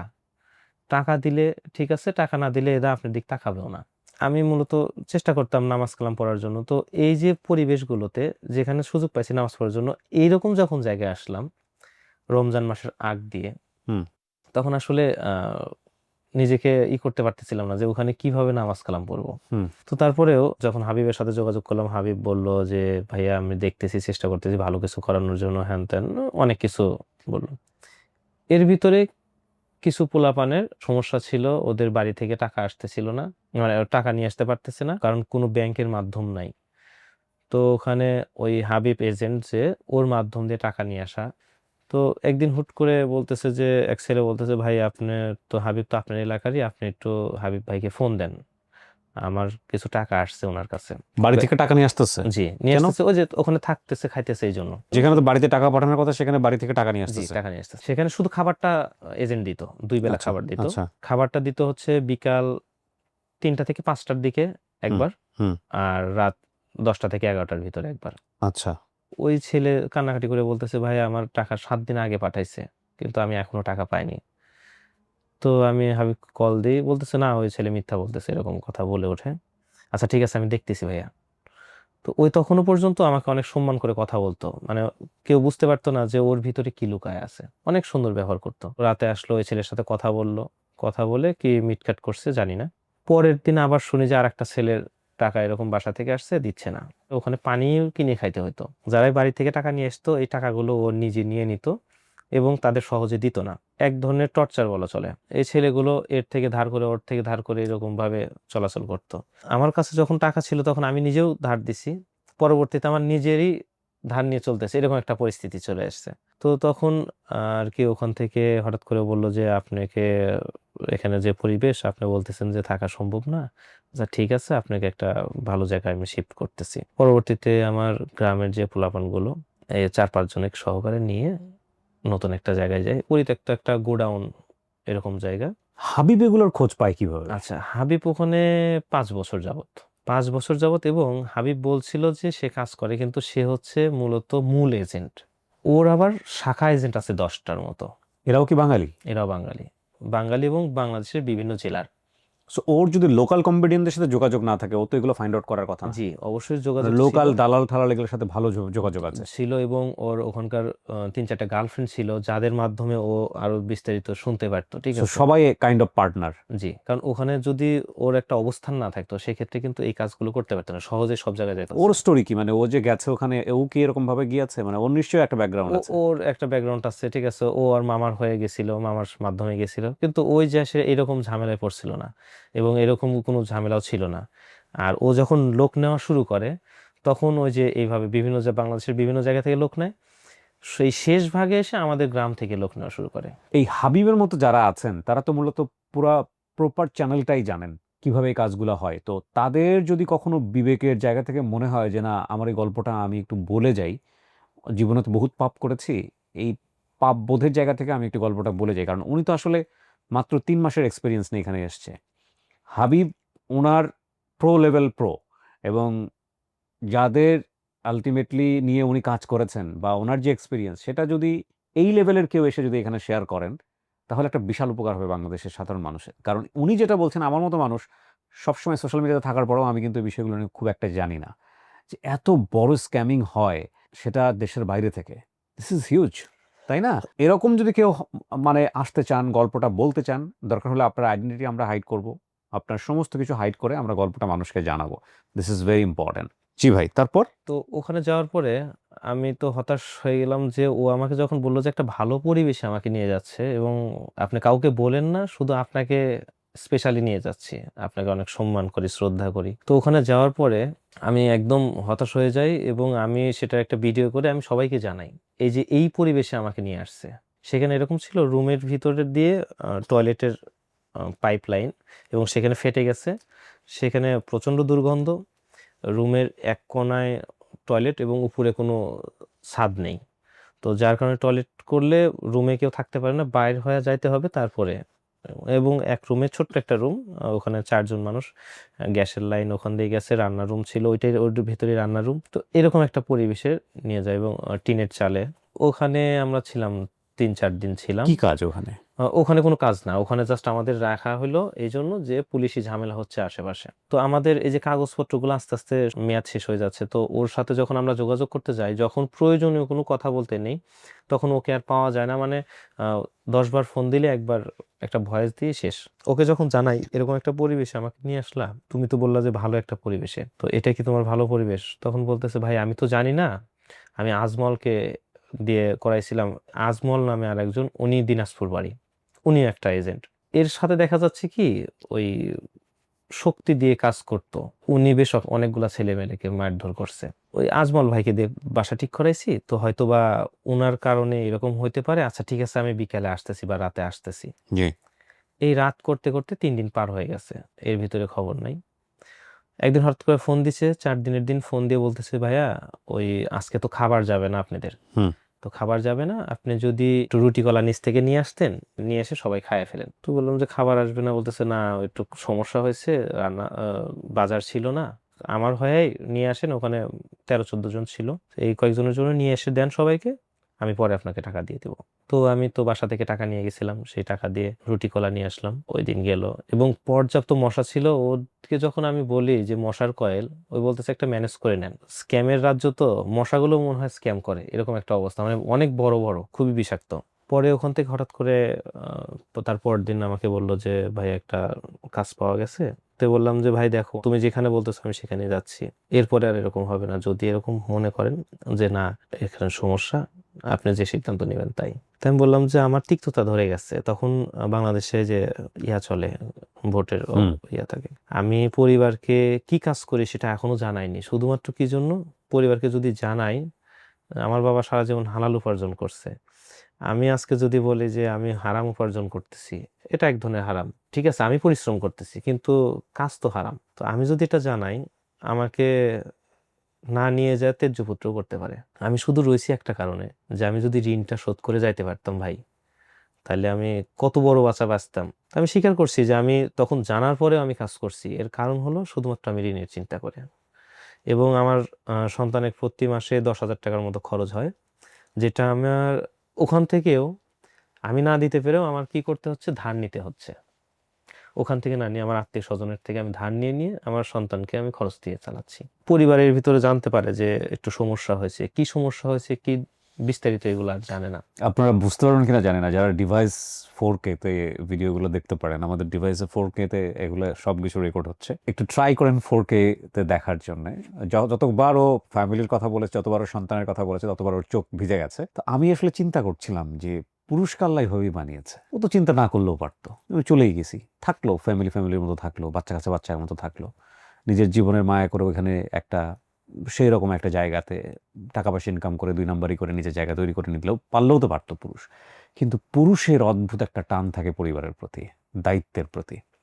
এটা পুরুষের জন্মগত, এবং পুরুষরা এই জায়গাটায় অনেক বেশি অসহায়, অনেক বেশি অসহায়। দেখেন, ওর কিন্তু নিজের চিন্তা নাই, ও কি খাবে সে চিন্তা নাই। কথা হচ্ছে টাকাটা ঋণটা শোধ করবো, আমার ছেলেটা কি করতেছে, এবং এই জায়গাটাতে ওর চোখটা লাল হয়ে যাচ্ছে বারবার। এই জিনিসগুলো না যখন আমি অডিওতে করতাম, এটা ভেরি টাফ টু ডিসক্রাইব, কিন্তু যারা দেখছেন তারা যদি ফুল একদম 4K ফ্রেমে দেখতে পারেন, তাহলে বুঝতে পারবেন ওকে, ওর ফেসের এক্সপ্রেশন, ওর চোখটা কখন লাল হয়ে যাচ্ছে, এবং গল্পটাকে অনুভব করার একটা ব্যাপার থাকে আর কি। তারপর ভেঙে পড়লেও আমার খালি একটা চিন্তা হয়েছিল যে না, আমার টাকা ইনকাম করতে হবে জি, এবং আমার ঋণ শোধ করতে হবে। তো সেই জায়গা থেকে ওকে বললাম, এবং ও বললো যে আচ্ছা ঠিক আছে, আমি একটা জায়গায় নিয়ে যাচ্ছি। হুম, এর মধ্যে আবার আমাদের গ্রামের যারা ছিল, এদের কিনে একটা গ্রুপ খুলি, যে গ্রুপে আমরা আলোচনা করতাম এই যে পরিস্থিতি, এর থেকে নিস্তার কিভাবে পাওয়া যায়। সবারই একটা রাগ ছিল এজেন্টের উপরে। এর ভিতরে কেউ একজন কালপিট ছিল, যে ওগুলো এজেন্টকে বলতো। এজেন্ট এগুলো শোনার পরে, এজেন্ট আমাকে সরাসরি বলে না, এজেন্ট বুঝতে পারে যে আমি নেতৃত্ব দিচ্ছি ওখানে। আমি এরকমও কিছু বলছিলাম যে এটাই লাস্ট আমার। হাবিব বলল, তো যদি এটা লাস্ট, এখানে সমস্যা হয়ে থাকে, সেক্ষেত্রে আমি দেশে চলে যাব এবং তোমরা কে কে যাইতে চাও আমাকে বলো। এই যে বসে থেকে এবং কাজ করা দিয়ে 2 মাস হয়ে গেছে অলরেডি, কোনো কাজ নাই, সবাই দৌড়ানি খায় এসে বসে আছে। এর ভিতরে আমাকে শুধু কাজটা দিছিল। তো পরবর্তীতে আমাকে আরেকটা প্ল্যাটফর্মে দিয়ে দিল, ওই নমপেন থেকে 91 কিলোমিটার একটা দূরত্বের জায়গায়। রাতে আসে পৌঁছাইলাম সেখানে। সেখানে যাওয়ার পরে দেখলাম একটা সামনে একটা হোটেল, হোটেলের ভিতর দিয়ে পিছনে যাইতে হয়। পিছন রাস্তায় যাওয়ার পরে ময়লার ড্রেন আছে, ড্রেনটা পার হয়ে আর একটা বিল্ডিং পাওয়া যায়। সেই বিল্ডিং এর চিপা একটা রাস্তা, ওইটা দিয়ে রুমের ভিতর ঢুকলে দেখি যে সেই চিরচেনা যে আগের যে অবস্থা ছিল, যে কম্পিউটার দিয়ে কাজ করার যে আবার জায়গাটা, সেই কাজ। সেই কাজ। দেখি যে সবাই বাঙালি, এখানে অল্প লোক ছিল। এখানে আসলে পলায়ে কাজ করা হচ্ছে, তো অনেক মানে বড় হাজার হাজার লোক এই কাজে জড়িত। হাজার হাজার, বেশিরভাগ লোক হচ্ছে বাঙালি। হয়তোবা ওই যে একটা লোভ, ভালো টাকা ইনকাম করব, কাজের ঝামেলা কম, সেই বাট জায়গা এটা থেকে। কি ইম্প্যাক্ট দাঁড়াচ্ছে, কি না হচ্ছে, না, সেগুলো সম্পর্কে অতটা এটা জানে ওই না। সময় জানে না, বা কেউ জেনে আসতেছে, কেউ না জেনে আসতেছে। আর একটা বিষয়, রাজনৈতিক অনেক মামলা টামলাতেও অনেকে ওখানে যায় রয়েছে। ওকে, মানে ওই মামলা, সো ওখানে যাই, জি ওখানে জি, গিয়ে সব ওখানে কাজ করি। ঝামেলা নাই, ঠিক আছে। ওখানে যখন দেখলাম, দোতলায় আমাদের থাকা, এক রুমে, এর চাইতে একটা ছোট স্পেস জায়গা, এখানে আমরা এক রুমে 9 জন থাকতাম। তো খুবই গাদাগাদি করে থাকতে হতো ফ্লোরে। ওখানে মূল কাজ ছিল হলো যে লাজেদা প্ল্যাটফর্ম নিয়ে কাজ করা।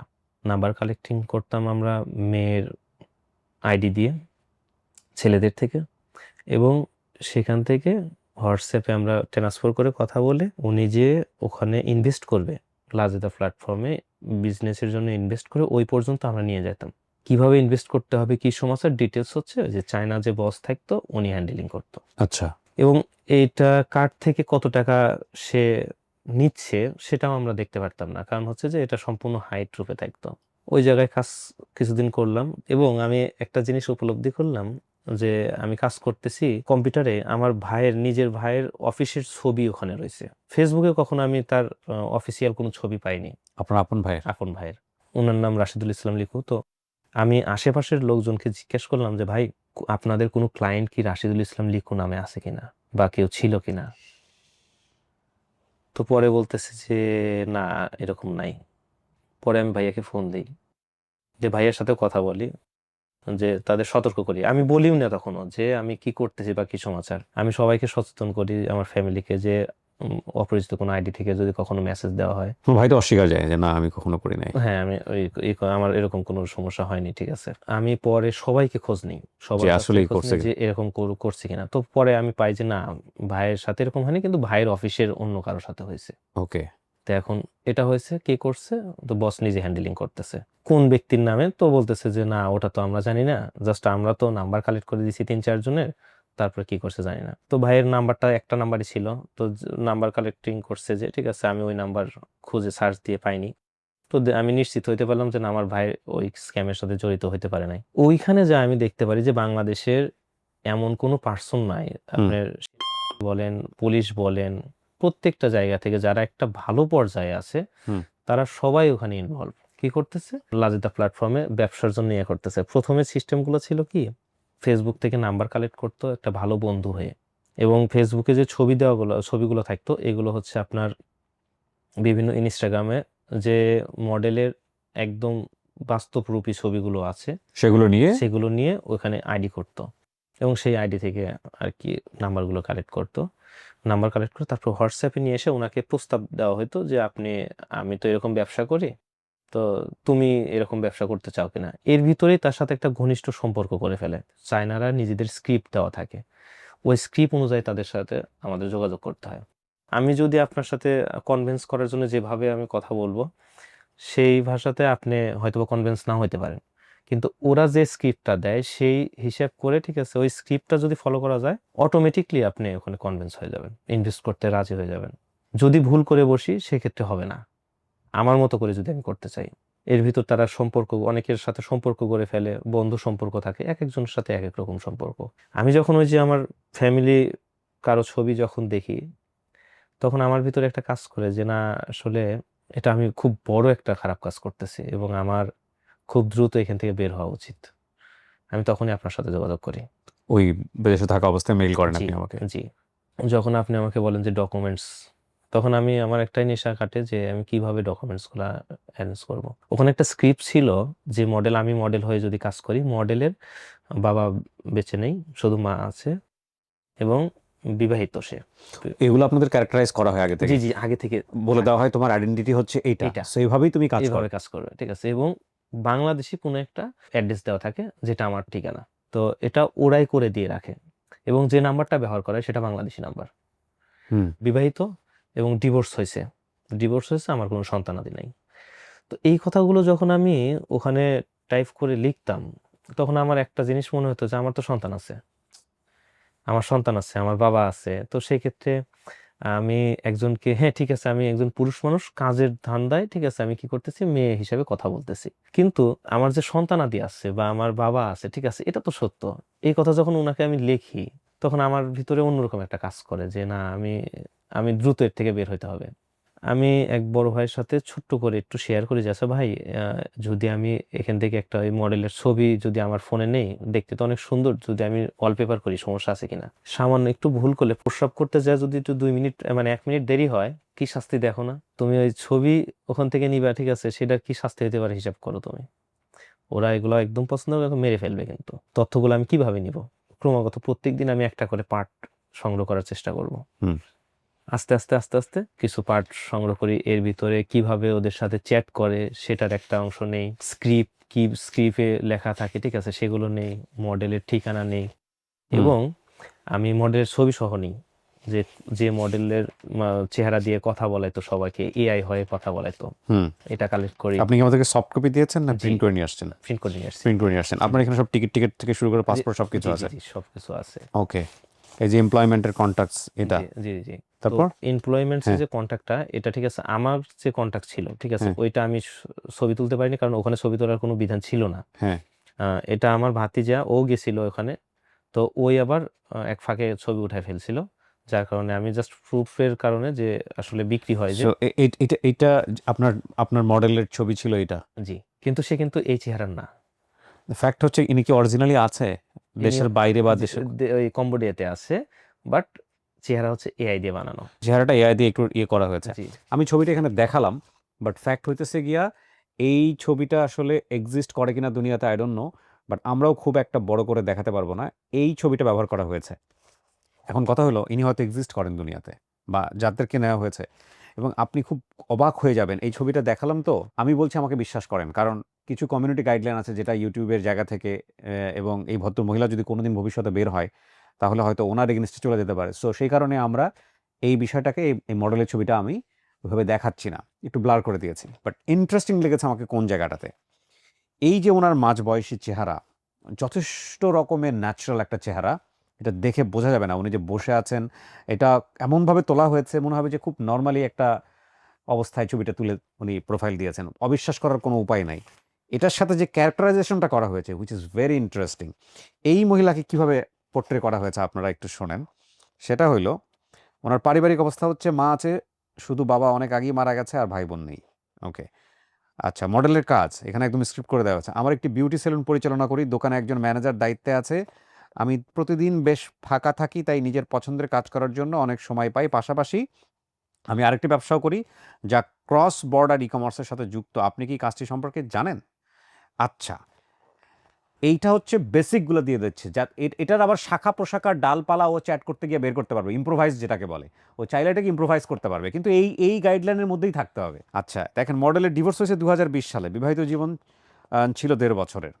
মানে এগুলো তো আপনাকে বোঝানো হয়েছে এইভাবে। জি জি জি। ডিভোর্সের স্টোরি, আসলে এটি একটি লম্বা কাহিনী, আর আমি মনে করি এটি সম্পূর্ণটি একটি ভুল সিদ্ধান্ত ছিল। আমি এবং সে এক বিশ্ববিদ্যালয়ে একে অপরকে চিনতাম। প্রথম দেখা হয়েছিল একটি সাংস্কৃতিক বিনিময় কার্যক্রমে। তখন তার অনুভূতি ছিল খুবই কোমল এবং সাংস্কৃতিক। অনুবাদ যে ওনারা করেছে অন্যভাবে, এটা যে একদম মানে বাংলা ভাষাভাষী মানুষরা ওইভাবে করে না, সেটাও বোঝা যাচ্ছে। আমরা একে অপরের সাথে যোগাযোগের তথ্য শেয়ার করেছিলাম। তখন সে আমার সাথে খুব ভালো ব্যবহার করতো, এবং বিশ্ববিদ্যালয় শেষ হওয়ার পর আমরা একে অপরের পরিবারকে দেখেছিলাম, এবং পরবর্তীতে বিয়ে করার সিদ্ধান্ত নেই। আমরা তখন একটা ছোট দোকান খুলতে চেয়েছিলাম যাতে একে অপরের সাথে মিশে সময় কাটানো যায়, ব্যবসা করবো বা এরকম এরকম। আমাদের 3টা দোকান ছিল, ব্যবসা ভালো চলছিল। তারপর ধীরে ধীরে সে বদলাতে শুরু করে। পুরুষেরা যখন আর্থিকভাবে শক্তিশালী হয়ে ওঠে তারা আসলেই পরিবর্তিত হয়।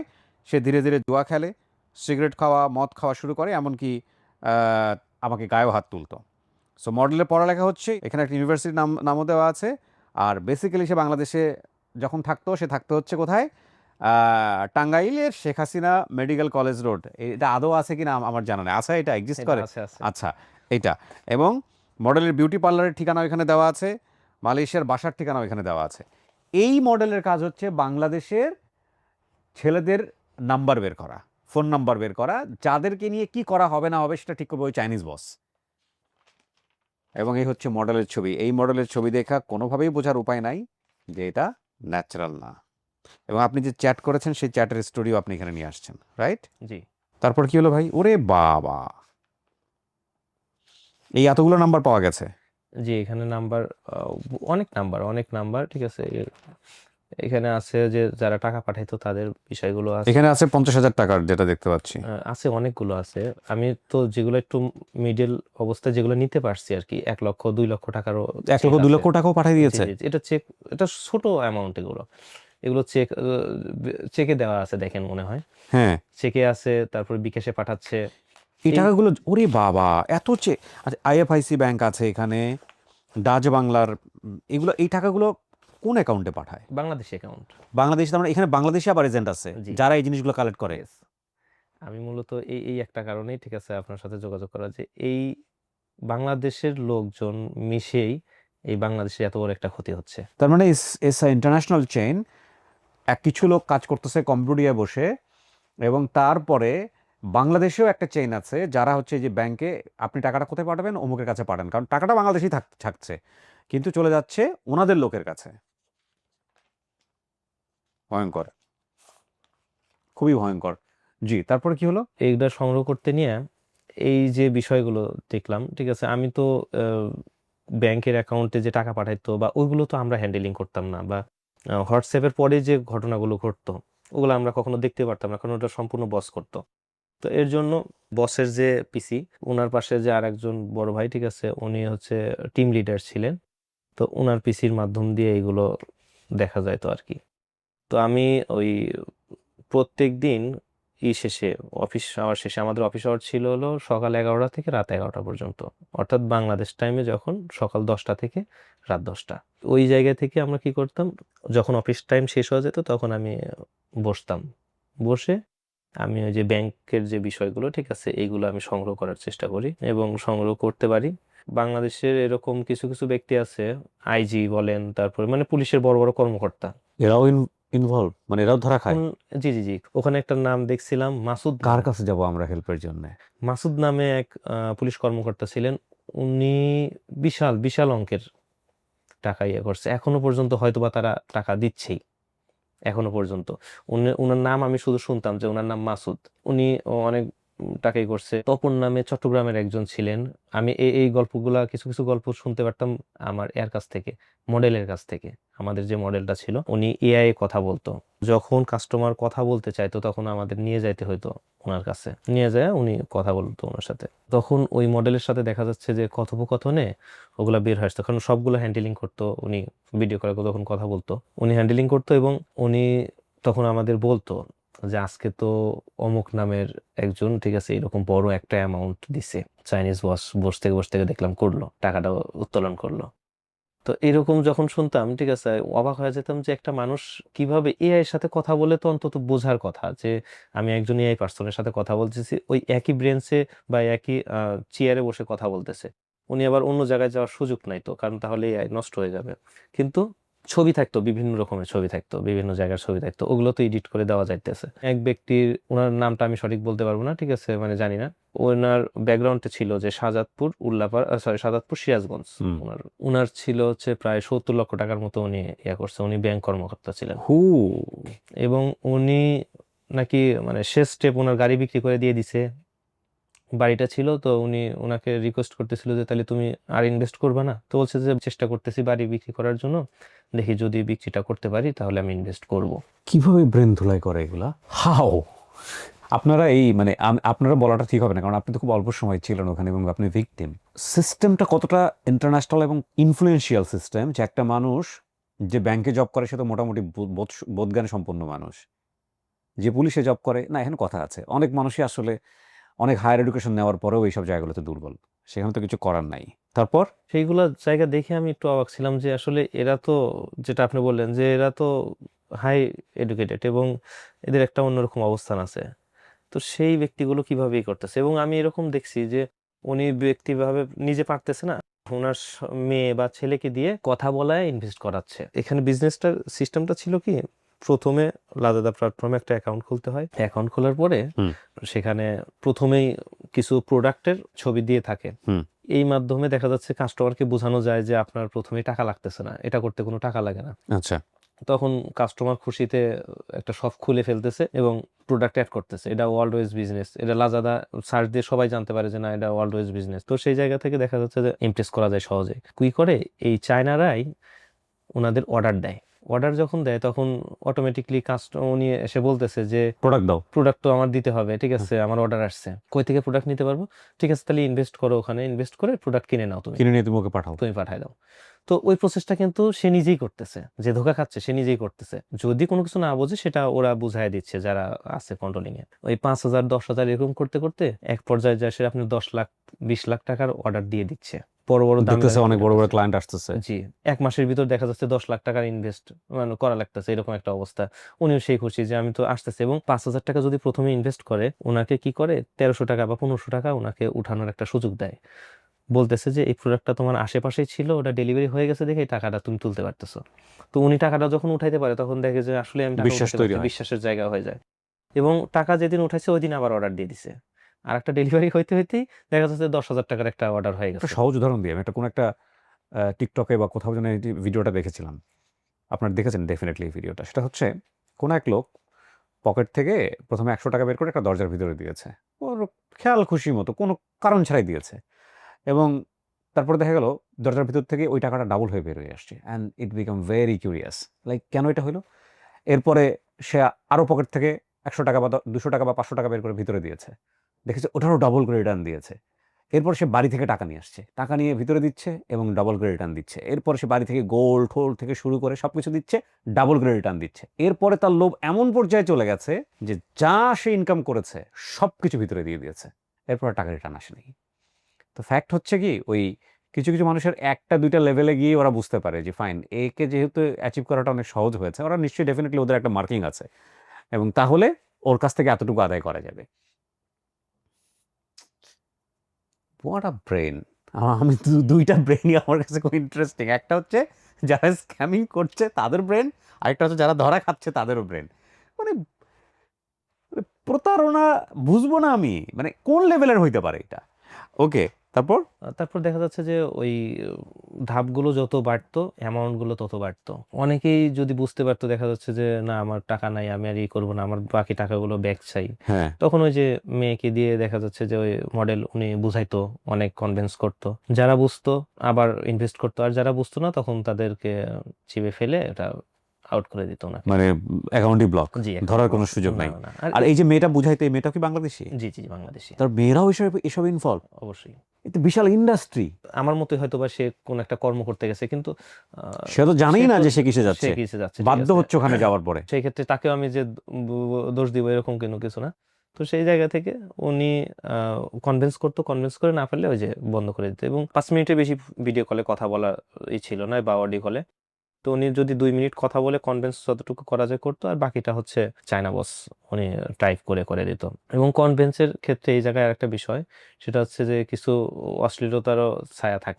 ওকে, যাতে করে ওকে একটু জি, দুর্বলতা বিষয় জায়গাগুলোতে টাচ বিষয় করে। করা যায়, ঠিক আছে? তো এটা অডিও রেকর্ড আছে, তো সেই জায়গা থেকে এই ধরনের কাজগুলো হয়তো এক পর্যায়ে উনি ধোকা খাইতে খাইতে, মানে উনি বুঝতো না যে আমি ধোকা খাচ্ছি, কারণ লাভ করতেছে। উনার সর্বোচ্চ হারানোর পরে যখন দেখতেছে যে না আমি টাকাটা নিতে হবে, আমি তো আর কিছু নাই, তখন ওনাকে যখন বলতো ওই সময় ব্লক করে দিত। এবং ব্লক বুঝছো যে এটা এটা ইনভেস্ট করে সময় নষ্ট হচ্ছে, না, এর কাছ থেকে কিছু পাওয়া যাবে না। সো আমরা, যেহেতু উনি অডিও কল দিয়েছেন আমাদেরকে, আমরা একটা অডিও কল সিম্পল এখানে আপনাদেরকে একটু শোনার জন্য করব আমরা, এবং সেটা পরিচালিতভাবেই উপস্থাপন করছি ছোট করে। এটা ইউজ ওইটা না, বাইকনারে দিয়ে না বাচ্চারে দিয়ে কথা কয় যে কলের কোনো জানলাম এই একটা ভিডিও করা আছে আমাদের। Video call. তাহলে সেখান থেকে আমি ইয়ে করবো পরে। না লগ ইন না বলতেছি, পরে করবো, খাওয়া দাওয়া করার পরে করবো না। তোমাকে তো আমার বিজনেস সম্পর্কে বুঝালাম, এখানে তো আর এত কষ্ট নেই। তুমি কি বুঝতে পেরেছো? মনে হয় তোমার ইন্টারেস্ট নেই। আসলে না, আমি বুঝো কম, তার কি হয়েছে? ইন্টারেস্ট থাকতে হবে, আমি তোমাকে বুঝিয়ে দেবো। ওকে, শুনলাম আমরা, খুবই দুঃখজনক। জি, তারপর? তারপর আর কি এইভাবে যখনই হলো, আমি এর ভিতরে কিছু কালেক্ট করা হয়ে গেল আমার, যে আমি হ্যাঁ। কিভাবে কালেক্ট করতে পারলাম। মোটামুটি আমি চিন্তা করলাম যে না এখন আপনি তো লাইফ রিস্ক নিয়ে নিছেন তাহলে। জি অবশ্যই, কারণ হচ্ছে যে যে পরিস্থিতি ছিল, যে শাস্তিগুলো আমরা নিজেরাই পাচ্ছিলাম, যে একটু চেয়ার যদি একটু উল্টাপাল্টা হয়তো সেক্ষেত্রে আমরা শাস্তি ভোগ করতে হচ্ছিল।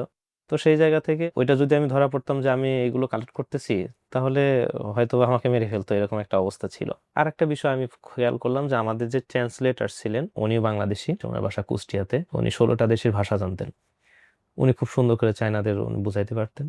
তো উনি করলো কি, ওনার কাগজপাতি ঠিক করার জন্য উনি এতে চলে যাচ্ছিল, থাইল্যান্ডে যাচ্ছিল, যে আমি থাইল্যান্ডে যে কাগজপাতি ঠিক করে আসবো।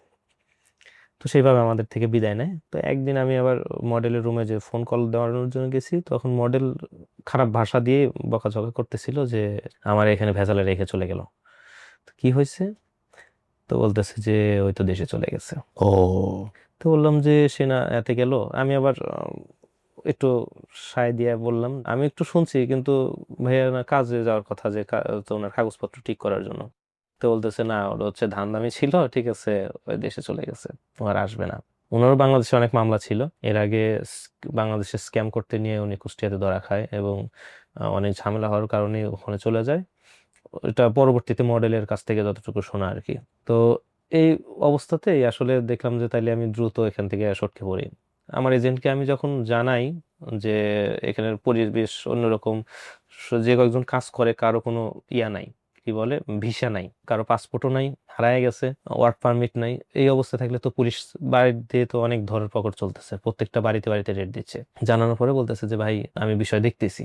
তো দেখতেছি দেখতেছি করে আরো কিছুদিন চলে গেছে, এর ভিতরে 1 মাস হয়ে গেল। তো আমি বাড়িতে একদম খোলাসাভাবে বললাম যে আমি আসলে কি কাজ করতেছি, একদম ক্লিয়ার বলেছেন। ক্লিয়ার বললাম। বাড়ি থেকে তখন আসলে টনক নড়ছে যে এটা তো কোনোভাবেই পসিবল না। এবং বড় ভাই আব্বুর সাথে কথা বলে আব্বুকে বুঝিয়ে টিকিটটা করছে। টিকিট করার পরে বাড়ি থেকেও বললো যে এজেন্টকে জানানোর দরকার নেই, কারণ হচ্ছে যে এজেন্টের সাথে একটা ঝামেলা চলতেছিল আমার। আমি ওই যে সবাইকে এক করে, এর ভিতরে অলরেডি কেউ বাসায় ফিরে আসছে, দেশে চলে আসছে, ওই এক হওয়ার কারণে যে আমার সাথে যদি কোনো ঝামেলা করে ওরা, তো দরকার নাই। এর ভিতর যখন পরিবার শুনছে যে একটা ছেলেকে মারধর করছে, এই কারণেই বাড়িতে চলে আসবে, এই কারণে যথারীতিভাবে আমি এগুলা কালেক্ট করে বসদের সাথে কথা বলে কাগজপাতি নিয়ে চলে আসি। ওখানে আমাকে রেফার মানিতে ঢোকানো হয়েছিল বিধায় আমাকে কাগজপাতিগুলো ছেড়ে দিচ্ছে। ওখানে $200 ঢুকাইছিল, যার মাধ্যমে ঢুকাইছিল সেও পলায় গেছে, যার কারণে আমার কোনো বাধা ছিল না ওখান থেকে চলে আসার জন্য। চলে এসে সেরে আমি নমপেন একটা শহরের ভিতরে রাজধানীতে একটা হোটেলে উঠে থাকি। যেহেতু টিকিট আমার 4 দিন আগে, এটা ঈদের 3 দিন আগের ঘটনা, ঈদের 1 দিন পরে আমার টিকিট ছিল, তো ওই 4 দিন আমি একটা হোটেলে থাকি। এর ভিতরে ওই হাবিব যে ছেলেগুলাকে নিয়ে যাইতো বিভিন্ন জায়গায় কাজের জন্য, একটা জায়গায় যা ওরা আটকায় সেরে $1350 দিয়ে ওদের থেকে ছাড়াই নিয়ে আসতে হয়, ওদের পাসপোর্ট গুলো আটকায় রাখে। মানে এরকম অবস্থা ছিল কি, ব্ল্যাক স্ক্যাম করতো, যে যার সাথে স্ক্যাম করতে পারে।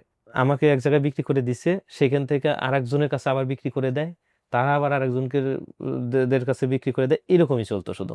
একসাথে একই ফ্লাইটে আসছি। ওই ছেলেটা ওদের থাইল্যান্ডের একটা বর্ডারের কাছে বিক্রি করে দিয়েছিল হচ্ছে $1500। ওখান থেকে ওদের আর একটা কোম্পানির কাছে বিক্রি করে দিছিল, শুধুমাত্র তারা পলায়ে যাচ্ছে দেখে। 1500 ওখানে বিক্রি করে দিছি। দেওয়ার পরে ওদের বলছে যে তোমরা টাকাটা ফেরত দিয়ে তারপরে কাগজপাতি নিয়ে যেতে পারবা।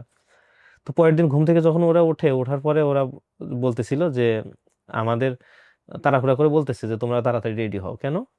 আমরা ফ্লাইটে করছি, ঠিক আছে, তোমাদের ফ্লাইটও কাটতেছি, ঠিক আছে, আমরা উগান্ডা চলে যাব।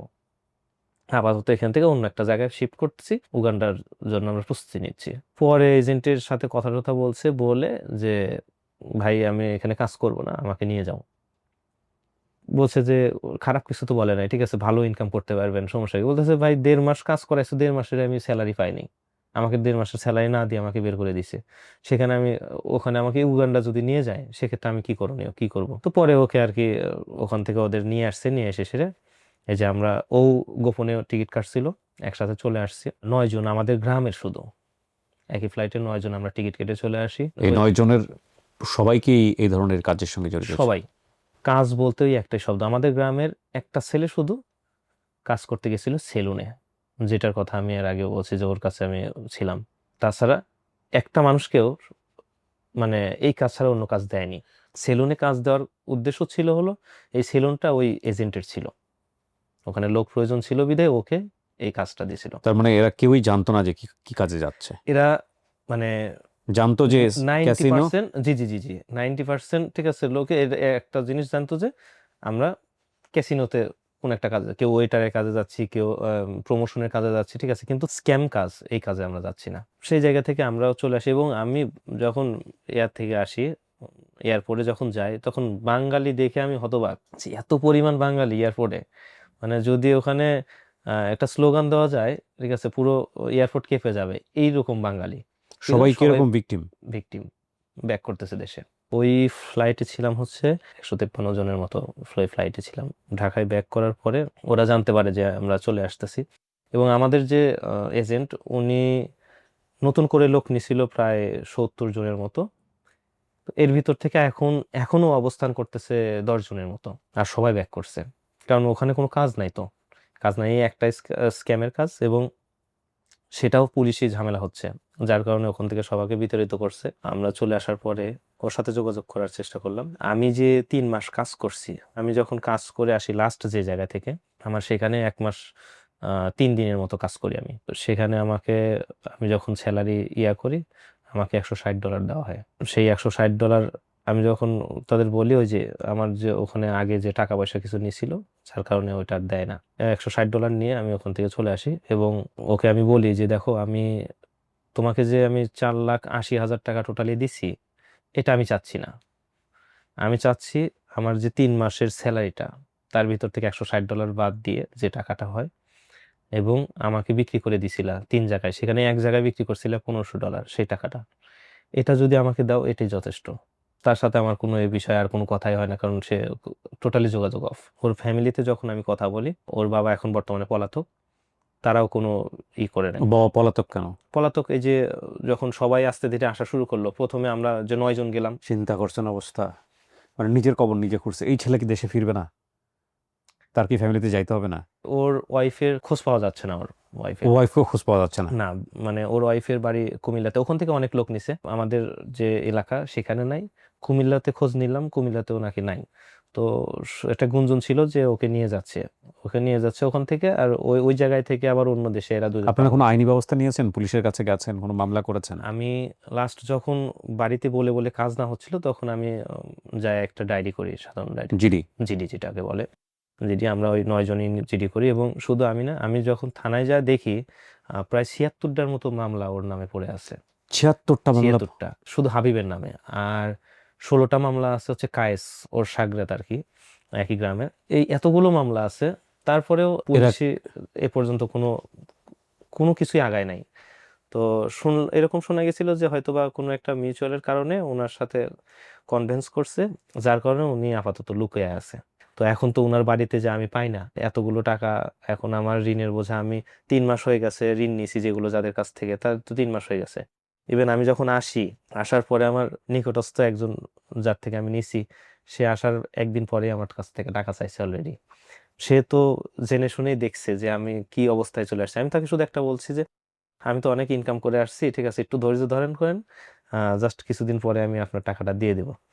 তো যেখানে বাবা জমি লাগায় তারপরে আমাকে নিয়ে আসলো, মতো অবস্থায়, ঠিক আছে, আমি তাদের টাকাটা এত তাড়াতাড়ি আমি কিভাবে দেবো? আমি তো কোনো কর্মের ভিতরে নাই। আসার পরে চেষ্টা করতেছি যে আমি একটু সবাইকে বলতেছি যে কোনো একটা কর্মে ঢুকতে পারি কিনা, শেষ পর্যন্ত না পেরে আমার ওই যে ব্যবসা যখন করতাম তখন একটা পেজ ছিল সাদ মাহমুদ শপ, ওটাতে তখন অ্যাক্সেসরিজ বিক্রি করতাম, মাঝখানে বন্ধ ছিল, পরে আমার ওয়াইফকে দিয়ে বললাম যে তুমি এটা কাপড়ের জন্য শুরু করো। তো ওই যে বুস্ট করে টোরে, ঠিক আছে, কিছু একটা ইনকাম করতেছে, যাতে করে বাচ্চার যে মাসে 10,000 টাকা, এটা তো আমার লাগবেই, টাকাটা না দিলাম যে আরো 6 মাস পরে দিব, বাবুকে এটা তো আমি না করতে পারতেছি না, ওকে তো আমাকে দিতেই হবে। ওকে প্রত্যেক দিন আমার 260 টাকা লাগে একটা দুধের প্যাকেট, ওকে এক এক প্যাকেট করে একটা দুধ খায় প্রত্যেক দিন। তাই এখন ওকে তো আমি না করতে পারতেছি না যে বাবা তুমি খাও না। এখন ওর 280 টাকা, সরি 60 টাকা, এটা পাইকারি কিনতে হয়। আমি এই খরচটা আমার চালানো খুব কষ্ট হয়ে গেছে, তারপরে আমি চেষ্টা করতেছি, আমি বিভিন্ন প্রসেসে যে লিগ্যাল ভাবে কোনো কিছু করে, এর জন্য আমি অনেকের কাছে বলছি যে ভাই, আমি তোমাদের কাছেই চাচ্ছি না, কি বলে, আহ, টাকা ধার চাচ্ছি না, তোমরা আমার পেজটাকে একটু ফলো দিও, বা ইনভাইট করো 2-1টা ফ্রেন্ডের কাছে, যাতে আমি একটু 2 টাকা ইনকাম করতে পারি, আমার বাচ্চার খাওয়ার জন্য ব্যবস্থা করতে পারি। আপনার পেজের নাম কি? সাদ মাহমুদ শপ। সাদ মাহমুদ শপ। জি এটা আপনার ওয়াইফ চালায়? জি, ওয়াইফ চালায়। এই 358 জন ফলোয়ার? জি জি জি এইটা জি। এইটা ওনার ওয়াইফের পেজ। ওনার গল্প আপনারা জানলেন আর কি। আমি আসলে কোনো কিছুকেই প্রমোট করছি না, বাট আমার কাছে মনে হয়েছে প্রেক্ষাপট এখানে আসা দরকার ছিল, তাই আমি দিলাম। তারপর আমি এখনো চেষ্টা করতেছি, ইভেন ওই যে যারা ব্যক্তি সবাই চলে আসছে, সবাই মিলে চেষ্টা করতেছি যে ওর কাছ থেকে টাকাগুলো উদ্ধার করার জন্য, কিন্তু কোনোভাবে সেটা করতে পারতেছি না। গ্রামের যে যারা আছে তাদেরকেও অনেকভাবে বলছি, তারাও কোনোভাবে আগাচ্ছে না, প্রশাসনের মাধ্যমে আগাচ্ছে না, কিন্তু এখন বুঝতেছি না যে আমি কোন মাধ্যম গেলে আমি এটা কিছুটা হলেও উদ্ধার পাবো এখান আপনি এই থেকে। গল্পটা কেন বললেন? আমি মূলত গল্পটা বললাম, অনেকেই চাচ্ছে যে দেশের বাইরে যায়, ঠিক আছে, তো যখনই শুনে কম্বোডিয়া এত টাকা কামাই করতেছে বা এত ভালো লাইফ লিড করতে পারবে জীবন, তখন তারা যাওয়ার জন্য আগ্রহ করবে। তো অন্তত আমাকে দেখে মানুষ সচেতন হোক। সচেতন হোক, মূল বিষয়টা আমার দেখেন, বিষয়টা আমি নিজেও জানতাম না, আজকেই প্রথম আমি ওনার কাছ থেকে শুনলাম, এবং মানে আমি শুনেছি, যত বেশি শুনেছি অবাক হয়েছি। এটা একটা ইন্টারন্যাশনাল চেন। সোশ্যাল মিডিয়াতে আমরা মোটেও নিরাপদ নই, আমি বারবারই একটা কথা বলি। আপনি চিন্তা করে দেখেন, যারা মোটামুটি অ্যাডভান্স একটু পড়াশোনা আছে, অনার্স মাস্টার্স করেছেন, এরকম ছেলে মেয়ে, ধরে নিচ্ছে আমরা যে তারা মোটামুটি সচেতন মানুষ, তাদের আগের জেনারেশন, লাইক তাদের বাবা মা, বা তাদেরও আগের জেনারেশন, মোটামুটি তারা কিন্তু এখন সবাই সোশ্যাল মিডিয়াতে আসছে।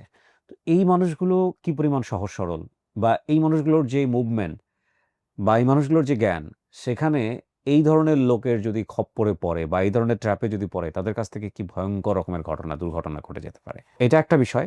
আর 2 নম্বর হচ্ছে যে আপনার সন্তানকে দেশের বাইরে পাঠানোর আগে 100 বার নিশ্চিত হয়ে নিন যে এটা আসলে নিরাপদ কোনো জায়গাতে সে যাচ্ছে কিনা। আমাদের বেঁচে থাকার জন্য রুটি রুজি করতে হবে অবশ্যই, রিজিকের মালিক আল্লাহ। হয়তো আমি এখন পাচ্ছি না, কালকে পাবো, কালকে না পেলে তার পরের দিন পাবো। রিজিক নির্ধারণ করেই আমাকে দুনিয়াতে পাঠানো হয়েছে। আমি কতটুকু নিব পৃথিবী থেকে সেটা আল্লাহ নির্ধারণ করেই আমাকে পাঠিয়েছেন। তার বেশিও নিতে পারবো না, তার কমও নেব না। রিজিক এবং হায়াত। হয়তো আমি এখন পাচ্ছি না, ধৈর্য ধারণ করতে হবে, কালকে পাবো, তার পরের দিন পাবো, পাবোই পাবো। মূল কথা হচ্ছে যে সেটার জন্যে হতাশ হয়ে আমরা যেন এমন কোনো সিদ্ধান্ত না নিই, যেই সিদ্ধান্তের কারণে সারাটা জীবন পস্তাতে হয়। আজকের এই গল্পটা খুবই অ্যালার্মিং একটা গল্প। এই জায়গাটা আমার মনে হয় আস্তে, আস্তে আরো অনেককে ইন্সপায়ার করবে। বিশেষ করে এই যে বড় ধরনের স্ক্যামিং বা যেটা হচ্ছে, সেটার ব্যাপারে আপনার যদি কোনো গল্প থাকে যেটা আপনি সোশ্যাল মিডিয়াতে আনতে চান লোকজনকে সচেতন করবার জন্যে, তাহলে আপনি আসতে পারেন। প্রয়োজন হলে আপনার পরিচয় সমস্ত কিছু হাইড রেখে, যদি গল্পটা সেই লেভেলের, ক্রাইম লেভেলের হয়ে থাকে, আমরা ডেফিনিটলি আপনার কথা চিন্তা করেই প্রচার করব। সাদ্দাম ভাই, আপনাকে ধন্যবাদ জানাই।